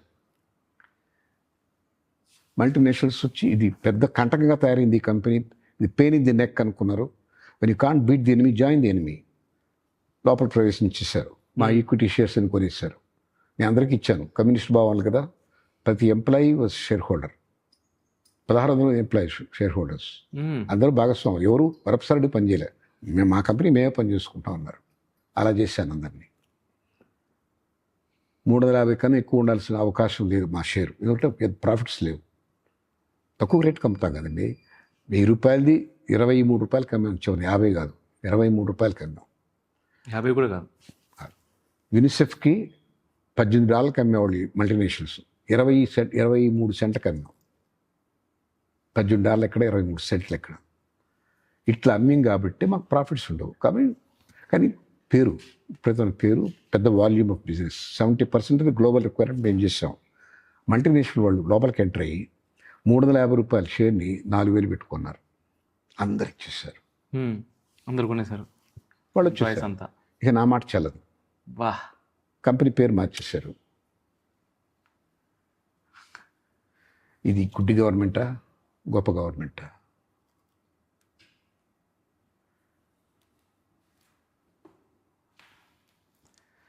సరే సార్, మీకు అంటే గవర్నమెంట్ చాలా అన్ని యాంగిల్స్లో చూశారు కదా.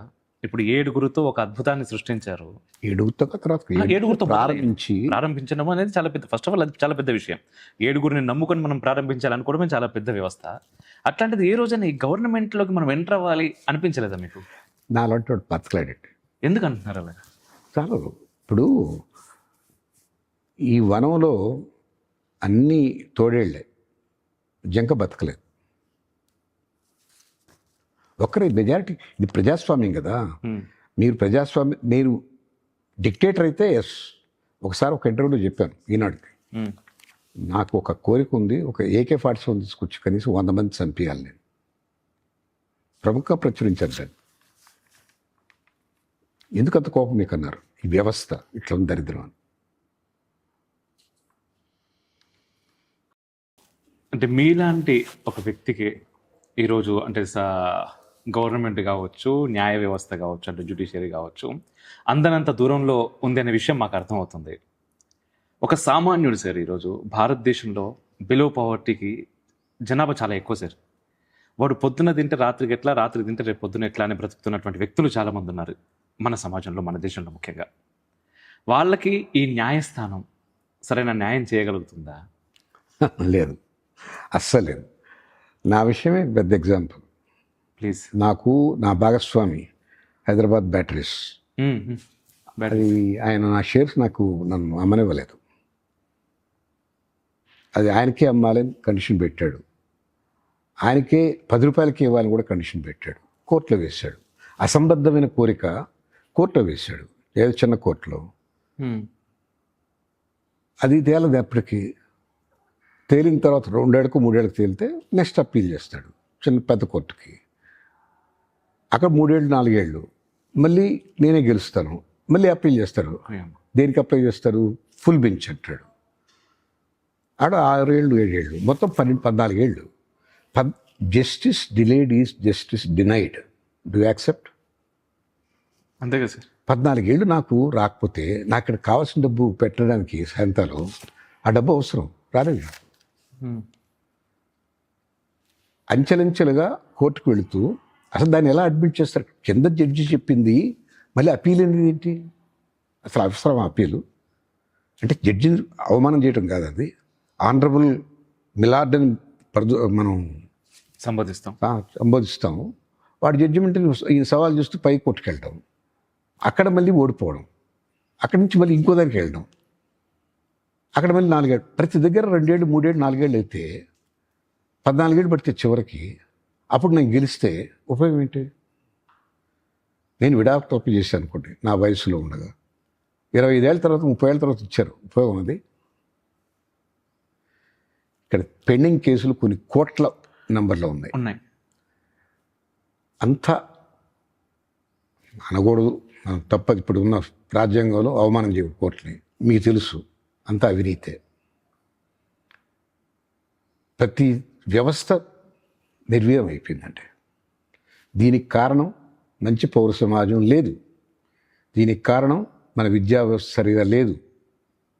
దానివల్ల మంచి తల్లులు లేరు, మంచి గురువులు లేరు. ప్రక్షాళన ఎలా సార్? ఇప్పుడు నిజంగా సమస్యలు కనిపిస్తున్నాయి సార్, చాలా సమస్యలు కనబడుతున్నాయి. కానీ ప్రక్షాళన ఎలా? ప్రక్షాళన అనేది అది అట్లా జరగదండి. 3-4 తరాలు రిఫైన్ అయితే అవుతుంది.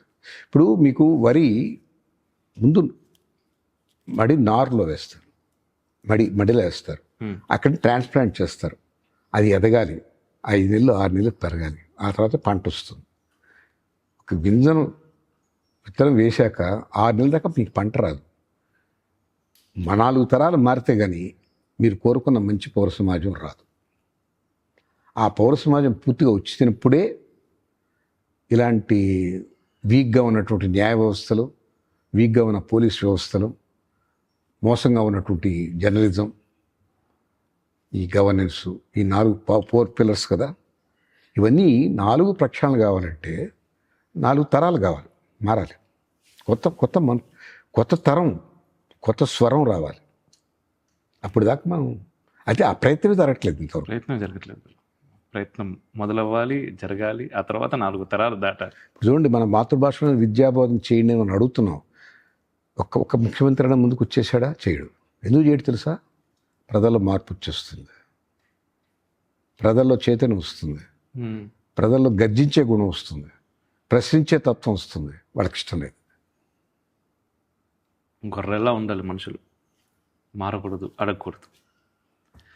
Okay sir. అండ్ ఇంకొక ప్రశ్న సార్, ఇంతకుముందు అంటే వ్యాధిని నయం చేయడం, అండ్ వన్ మోర్ థింగ్, ఇక్కడ మీరు మాట్లాడుతున్నప్పుడు ఒక దగ్గర మీరు నిజంగానే మోసపోయారని అనుకోవచ్చు, మోసపోయారు.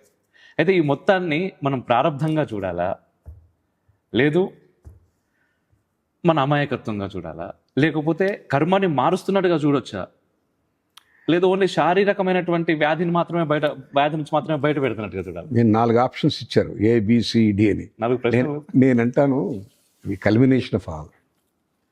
మన అమాయకత్వం ఉంటుంది, రిఫైన్మెంట్కి అవకాశం దేవుడు కల్పించినట్టు ఉంటుంది, అవతల వ్యక్తి పాపం పెరగడానికి ఉంటుంది. ఇప్పుడు పాపం పడితే కానీ ప్రక్షాళన జరగదు. ఒక మనిషి తప్పులు చేయనిస్తాడు దేవుడు. 100 లెక్క పెట్టేదాకా శిశుపాలను అలవ్ చేశాడు శ్రీకృష్ణుడు. నిజం. చేతకాకన పాపం పండాలి. అలాగే మనకు జరిగినటువంటి ప్రతి విషయం అనేక ఒక కారణం అని ఉండదండి. బట్ మీరు పాజిటివ్గా ఉండాలి. ధర్మం గెలుస్తుంది. ఎప్పుడు గెలుస్తుంది అనేది ఆయన కాస్మిక్ టైం రేంజ్ వేరు, మనం చెప్పుకునే 3 to 5 కాదు. ఆయన టైం వేరు. ఆ టైం ప్రకారం జరిగిపోతాయి. నమ్మండి. ఇందాక చెప్పాను, విజ్ఞానం సంశయం మీద ఆధారపడి నడుస్తుంది. రీసెర్చ్ చేస్తాం. ఆధ్యాత్మికత, నమ్మకం అనేది విశ్వాసం మీద ఆధారపడుతుంది. ఇది అవుతుంది అని నమ్మకం పెట్టుకుంటే ధర్మం ఎప్పటికైనా, సత్యం ఎప్పటికైనా గెలుస్తుంది. మీరు చూస్తారో లేదో నాకు అనవసరం, అది గెలుస్తారు. మీరు పోయినా గెలుస్తారు, ఉన్నా గెలుస్తారు. గెలవడం అనేది ఖాయం. అది ఎప్పుడని మీరు నిర్ణయించవద్దు. He has his own times. అది నమ్మాలి. అదే శరణాగతి. నమ్మను, నేను అడుగుతానని అని అంటే అన్నీ ఇష్టం. And one more thing sir, partner గారు ఎవరైతే ఉన్నారో నిజంగా వారికి మేమంతా రుణపడి ఉంటాం. మీరు అక్కడే ఉండి అలాగే ఉంటే. మా ఆవిడ అదే అంటుంది, నేను అదే అంటాను. ఆయన మేము గురువుగానే భావిస్తాం, దండం పెట్టుకుంటాం. మేమందరం కూడా పెట్టుకుంటాం వారికి సభాముఖంగా. ఎందుకంటే మీరు స్టిల్ అదే బ్యాటరీలో ఉంటే ఇప్పుడు ఇంత అద్భుతమైనటువంటి ఇన్వేషన్స్ వచ్చేది కాదు, ఇంతమంది ప్రజలకి మంచి జరిగేది కాదు. ఎప్పుడు కూడానండి భగవంతుడు ఒక పెద్ద హర్డిల్ క్రియేట్ చేస్తాడు. దాన్ని జంప్ చేసే శక్తిని వీడికి ఉందా లేదా చెక్ చేస్తాడు. వాడికి ఆ ప్రయత్నం ఉందా లేదని. ఒక హర్డిల్ చూసి అడిగిపోకూడదు. అదొక ఆపర్చునిటీగా మలుచుకొని ఎదగాలి. Kite rises against wind, not with the wind. అంతే కదా. మీరు చిన్నప్పుడు అరే గాలి పట్టుకోరా అంటాం, గాలికి ఎదురు పట్టుకోమంటాం. అవును. గాలి వైపు పట్టుకుంటే ఎగరు. నిజం. గాలికి ఎదురు ఉంటే పైకి లేస్తుంది. That is the nature. బాగుంది సార్. నేచర్. అయితే ఈరోజు మనం ప్రకృతిని గెలవాలనుకుంటున్నాం, కానీ ధర్మం ప్రకృతిని ఆరాధించమని చెప్తుంది. ఈ రెండింటిని ఎలా సమన్వయం చేస్తారు? గెలవాలని ఎప్పుడు అనుకోకూడదు. అసలు గెలవడానికి ఎవరు? యు ఆర్ పార్ట్ ఆఫ్ ప్రకృతి. అసలు యు ఆర్ మేడ్ ఆఫ్ ప్రకృతి. నీ శరీరమే మట్టి, మళ్ళీ అక్కడికే కలిసిపోద్ది. ఎక్కడి నుంచి వచ్చా వాడికి వెళ్ళిపోతావు. ఏదైనా అంతే కదా. ఒక విత్తనం వేస్తారు, దాంట్లోంచి మొలక వస్తుంది, సస్యం, లేత ఆకు వస్తుంది, ముద్దుగా ఉంటుంది, పెరిగి పెద్ద అవుతుంది, పెద్ద ఆకు అవుతుంది, పెద్ద చెట్టు అవుతుంది, కొమ్మకు మళ్ళీ అదే ఆకు పెద్దదిగా కనిపిస్తుంది. పండుడాకై రాలిపోద్ది. ఎక్కడ పడుతుంది? చెట్టు మొదల్లో పడుతుంది, భూమిలో కలిసిపోద్ది. అదే ఎరువు దానికి. సైకిల్ కదా. అంతే. మనిషి అని అంతే. మనం దాన్ని పోరాటం లేదు దాని మీద. మనం దాన్ని దుర్వినియోగం చేస్తున్నాం, దుర్మార్గంగా వాడుకుంటున్నాం, దాన్ని అబ్యూస్ చేస్తున్నాం.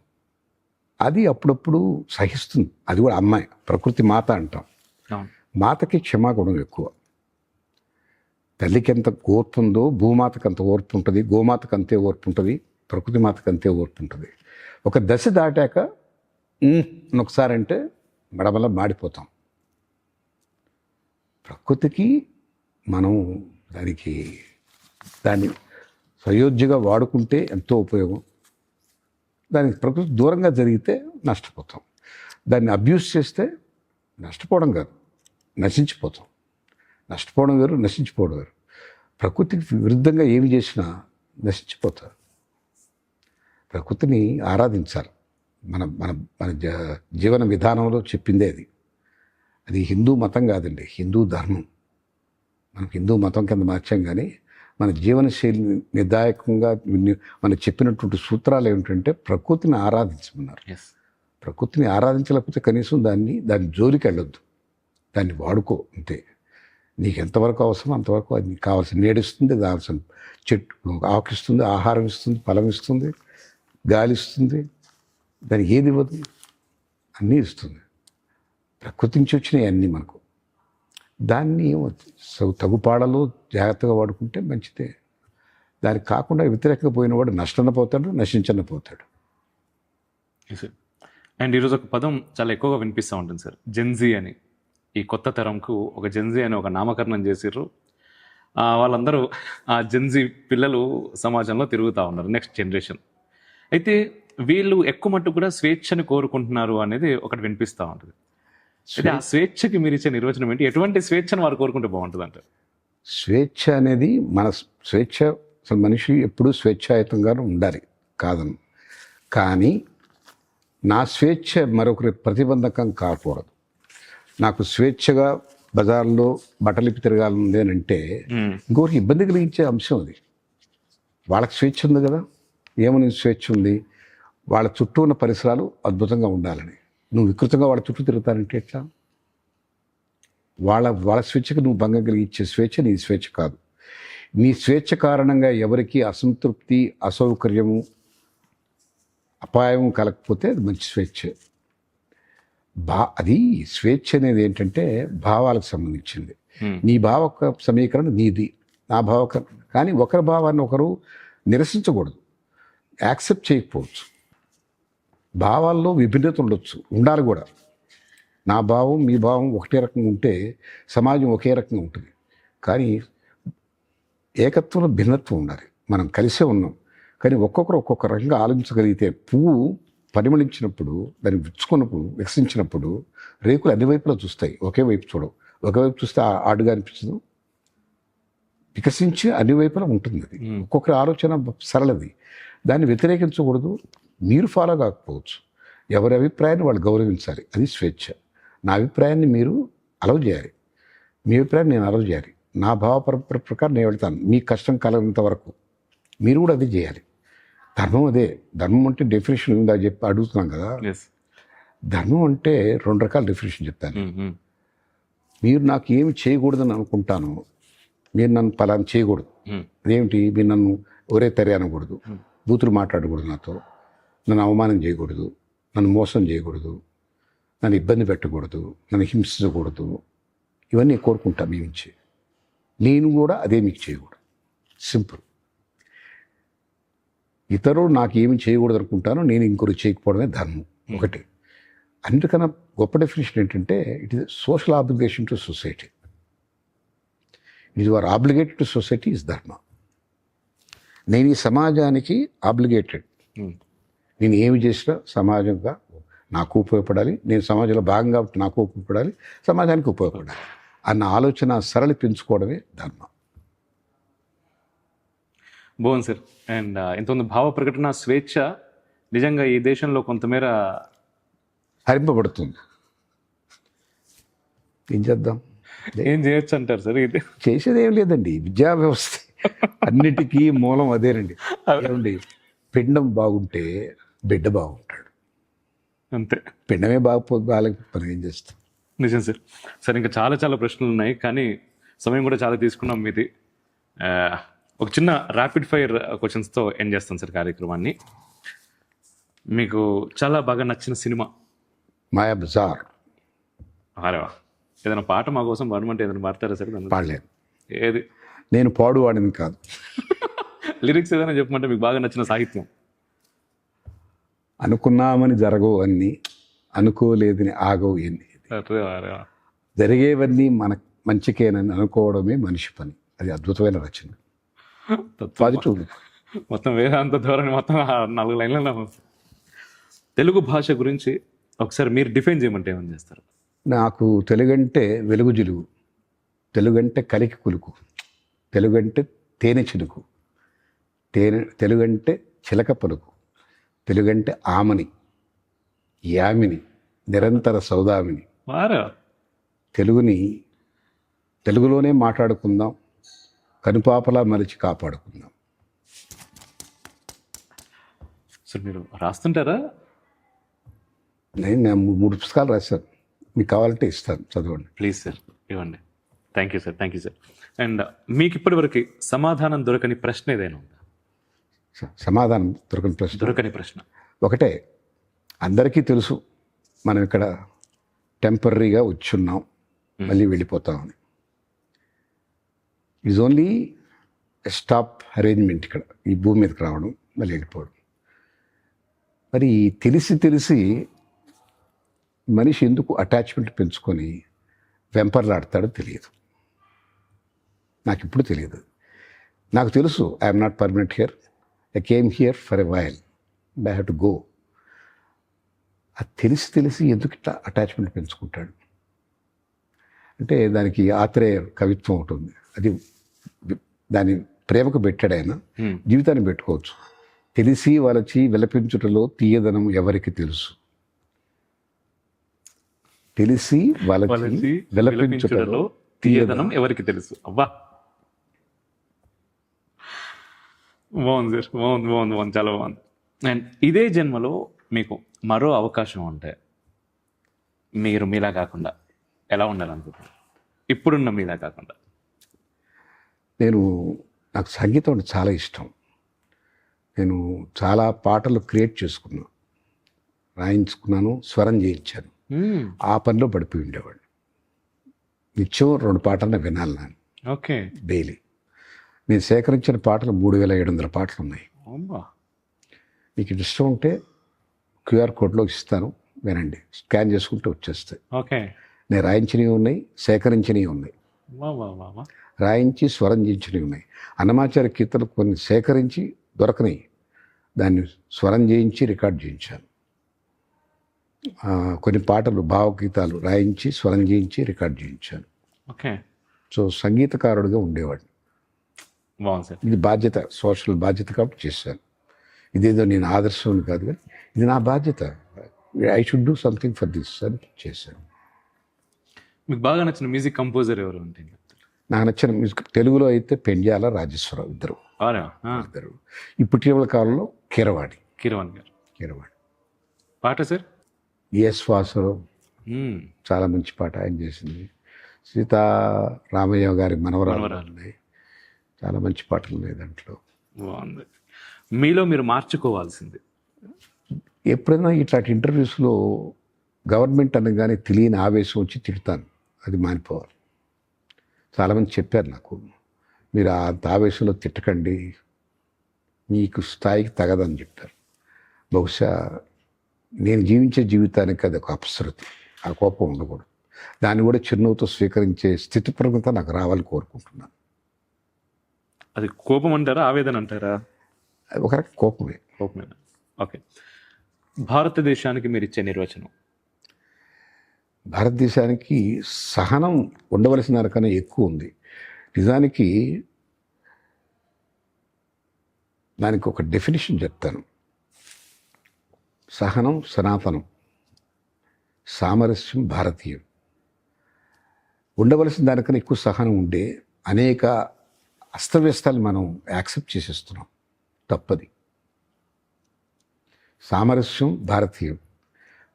సామరస్యం అపాత్రులకు ఇచ్చి మనల్ని మనం పాడు చేసుకున్నాం. సహనం ముందు నుంచి ఉందంటారా ఇంతగా, లేకపోతే అది అలవాటైందంటారా సార్? ఉంది, మొదటి నుంచి ఉందండి. మొదటి నుంచి మనకు మహర్షులు చెప్పింది సహనం. ఉమ్. సహనం అనేది భూదేవంత ఉండాలి సహనం అని చెప్తారు. ఆ రకంగానే ప్రతి స్త్రీమూర్తి కూడా సహనానికే. అది ఎక్కువైపోయి దానివల్ల చైతన్యం తగ్గిపోయింది. రియాక్షన్ కరెక్ట్గా రావట్లేదు. సమయానికి రావాల్సినటువంటి ఆ పౌరుషం అది ఎలగటం లేదు. యాక్సెప్టెన్స్ లెవెల్ వచ్చేసింది. అది దేశానికి కొంత నష్టం కలిగింది. దేశానికి, మనిషికి కాదు, ఇది దేశానికి ఉండవలసిన సహనం ఉండవలసిన దానికే ఎక్కువ ఉంది. ఇన్నిసార్లు పాకిస్తాన్ మనల్ని అటాక్ చేసినప్పుడు, ఇన్నిసార్లు మన వాళ్ళని చంపేసినప్పుడు మనం దాన్ని once for all permanent solution ఎందుకు తీసుకోలేదు? ఆ సహనం అనవసరం, ఆ సామరస్యం అర్ధరహితం. అది మళ్ళీ రాజకీయం వచ్చేసింది అక్కడికి. దేవుడు దేవుడు ఉన్నాడో లేదో తెలియదు. దైవీ గుణాలైతే కావాలి. క్షమ, సహనం, ఓపిక, దయ, ఔదార్యం, వాత్సల్యం, ఈ గుణాలుంటే మనమే దేవుడు. గోమాత. గోవు లేకుండా ఈ భూమి లేదు. మా ఇంట్లో గోవులు ఉన్నాయి. ఓకే. మేము 45 ఏళ్ళ నుంచి మా ఇంట్లో గోవులు ఉన్నాయి. అంటే నేను ఎందుకు చెప్తున్నానంటే ఇది చెప్పడం కాదు, చేసి చెప్తున్నా. గోవు వల్ల గోవు దాని విసర్జన భూమికి బలం ఉంటాయి. దానివల్లనే సృష్టి నిలబడి ఉంది. గోవులు కానీ అంతరించిపోతే భూమి కూడా శిథిలం అయిపోతుంది. తప్పు, ఈ సైన్స్ దానికి అంత శక్తి ఉంది. ఆ గోమయంతోనే మనకు అన్నీ అలకడం అన్నీ చేసేది. దాంట్లో చాలా గొప్ప శక్తి ఉంది.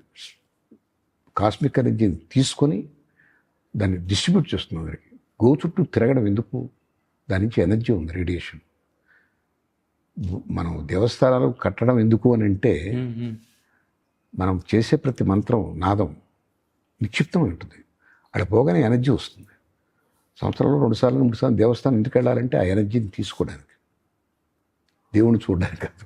దేవుడు అక్కడ ఉన్నాడో లేదో మనది లేదు, ఎనర్జీ ఉంది. మనం చదివిన మంత్రం ఆ నాద ప్రభ అంత ఉంటుంది అనమాట.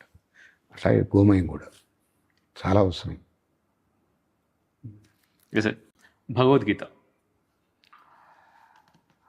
భగవద్గీత అది వేదాంతాల సారం.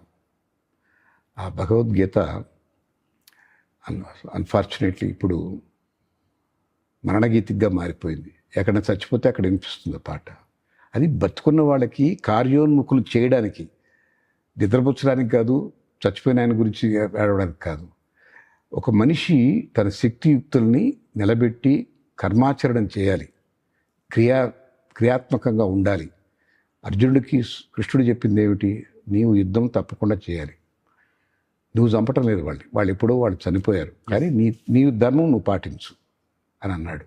అంటే క్రియాశీలత్వం ఉండాలి అని చెప్పింది భగవద్గీత. మనకది ఒక కోడ్ ఆఫ్ కాండక్ట్ చెప్పింది. అది పాఠ్యాంశంగా ఉండాల్సింది.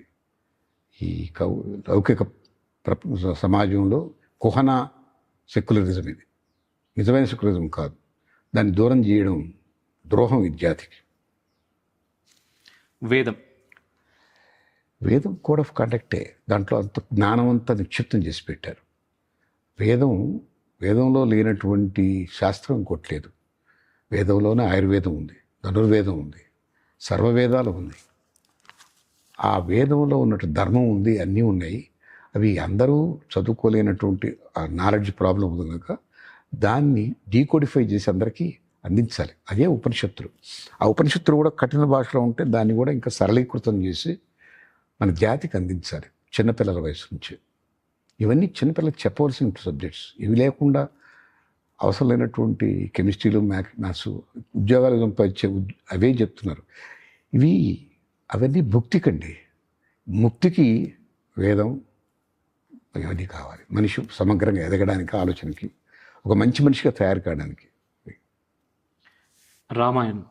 రామాయణం కూడా ఇది ఇతిహాసాలు కానీ పురాణాలు కానీ ఒక మానవుడు ఉండవలసిన పద్ధతి ఏమిటో చెప్పింది. అక్కడ దేవుడు కాదు, రాముడు దేవుడిని ఎక్కడ చెప్పలేదు.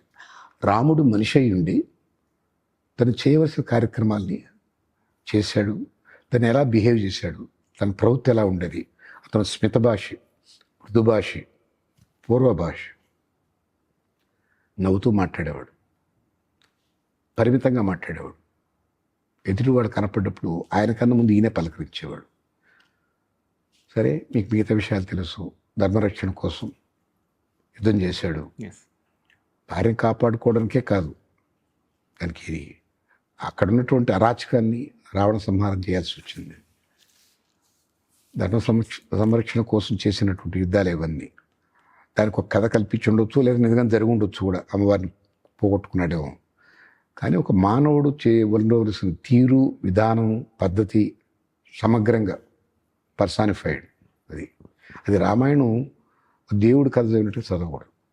అతను పాటించిన సూత్రాలు, ధర్మాలు, అతను నడిచిన తీరు, అది ఆదర్శం మనకు. మీ కుటుంబం గురించి చెప్పంటే ఏం చెప్తారు?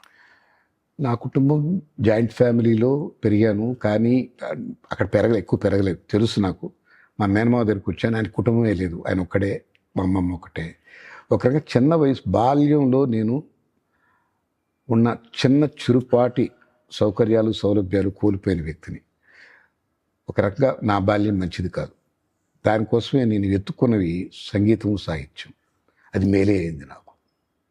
వాటితో సేద ఎదిరాను.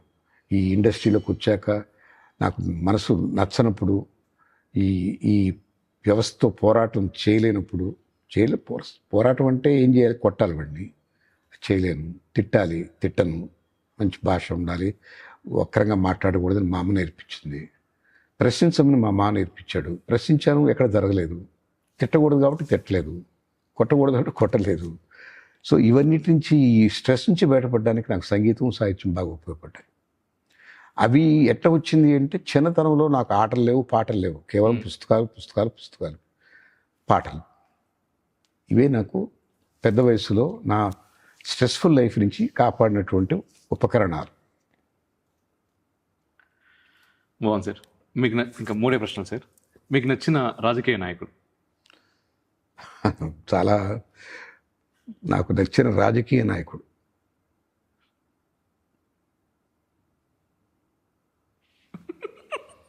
చెప్పలేదు. నాకెవరు ఏదో ఒక లోపం కనిపిస్తుంది ఎవరిని చూసింది సార్. ఇంకా నేను కోరుకున్న రాజకీయ నాయకుడు కనపడలేదు. ఇప్పటికిప్పుడు ఈ దేశంలో ఇది మారాలి అనిపిస్తే, అనుకుంటే ఏది మారితే బాగుంటుంది? విద్యా వ్యవస్థ మారాలి. మళ్ళీ అదే ప్రశ్న, అంతే. అన్నిటికీ మూలం అదే. మూలం. ఫైనల్గా ఒక్కరి గురించి సార్, ఛత్రపతి శివాజీ మహారాజ్ గురించి మీ మాటలు నాకు వినాలని ఉంది. తల్లి ప్రేరణతో, గురువు ఆశీర్వాదంతో దేశభక్తి ప్రదర్శించినటువంటి వాడు. ఆయన గురించి నేను చదివిన పుస్తకంలో, అదే నిజమైతే, నాకు చరిత్ర చదవలేదు నేను, పాఠ్యాంశాల్లో ఉన్న పుస్తకంలో తన శత్రువు భార్యనైనా గౌరవించి మర్యాదగా పంపించాడని విన్నాను. అది ఆయన వ్యక్తిత్వానికి పరాకాష్ఠ. మాతృభక్తి ఉంది, దేశభక్తి ఉంది, శత్రు భార్య పట్ల కూడా ఆ గౌరవం చూపించిన గొప్ప ఘనత ఉంది, అంతే. Yes sir, thank you sir, thank you so much. చాలా అద్భుతమైనటువంటి అవకాశం ఇచ్చారు మాకు. మళ్ళీ ఎప్పుడైనా ఇంకొక అవకాశం కోరుకుంటుంది మనసు. ఇంత వివరంగా మళ్ళీ బాధల్లోకి వెళ్ళొద్దు మనం, వదిలేదు. ఇంకోవైపు, మరోవైపు. Thank you sir. రైట్.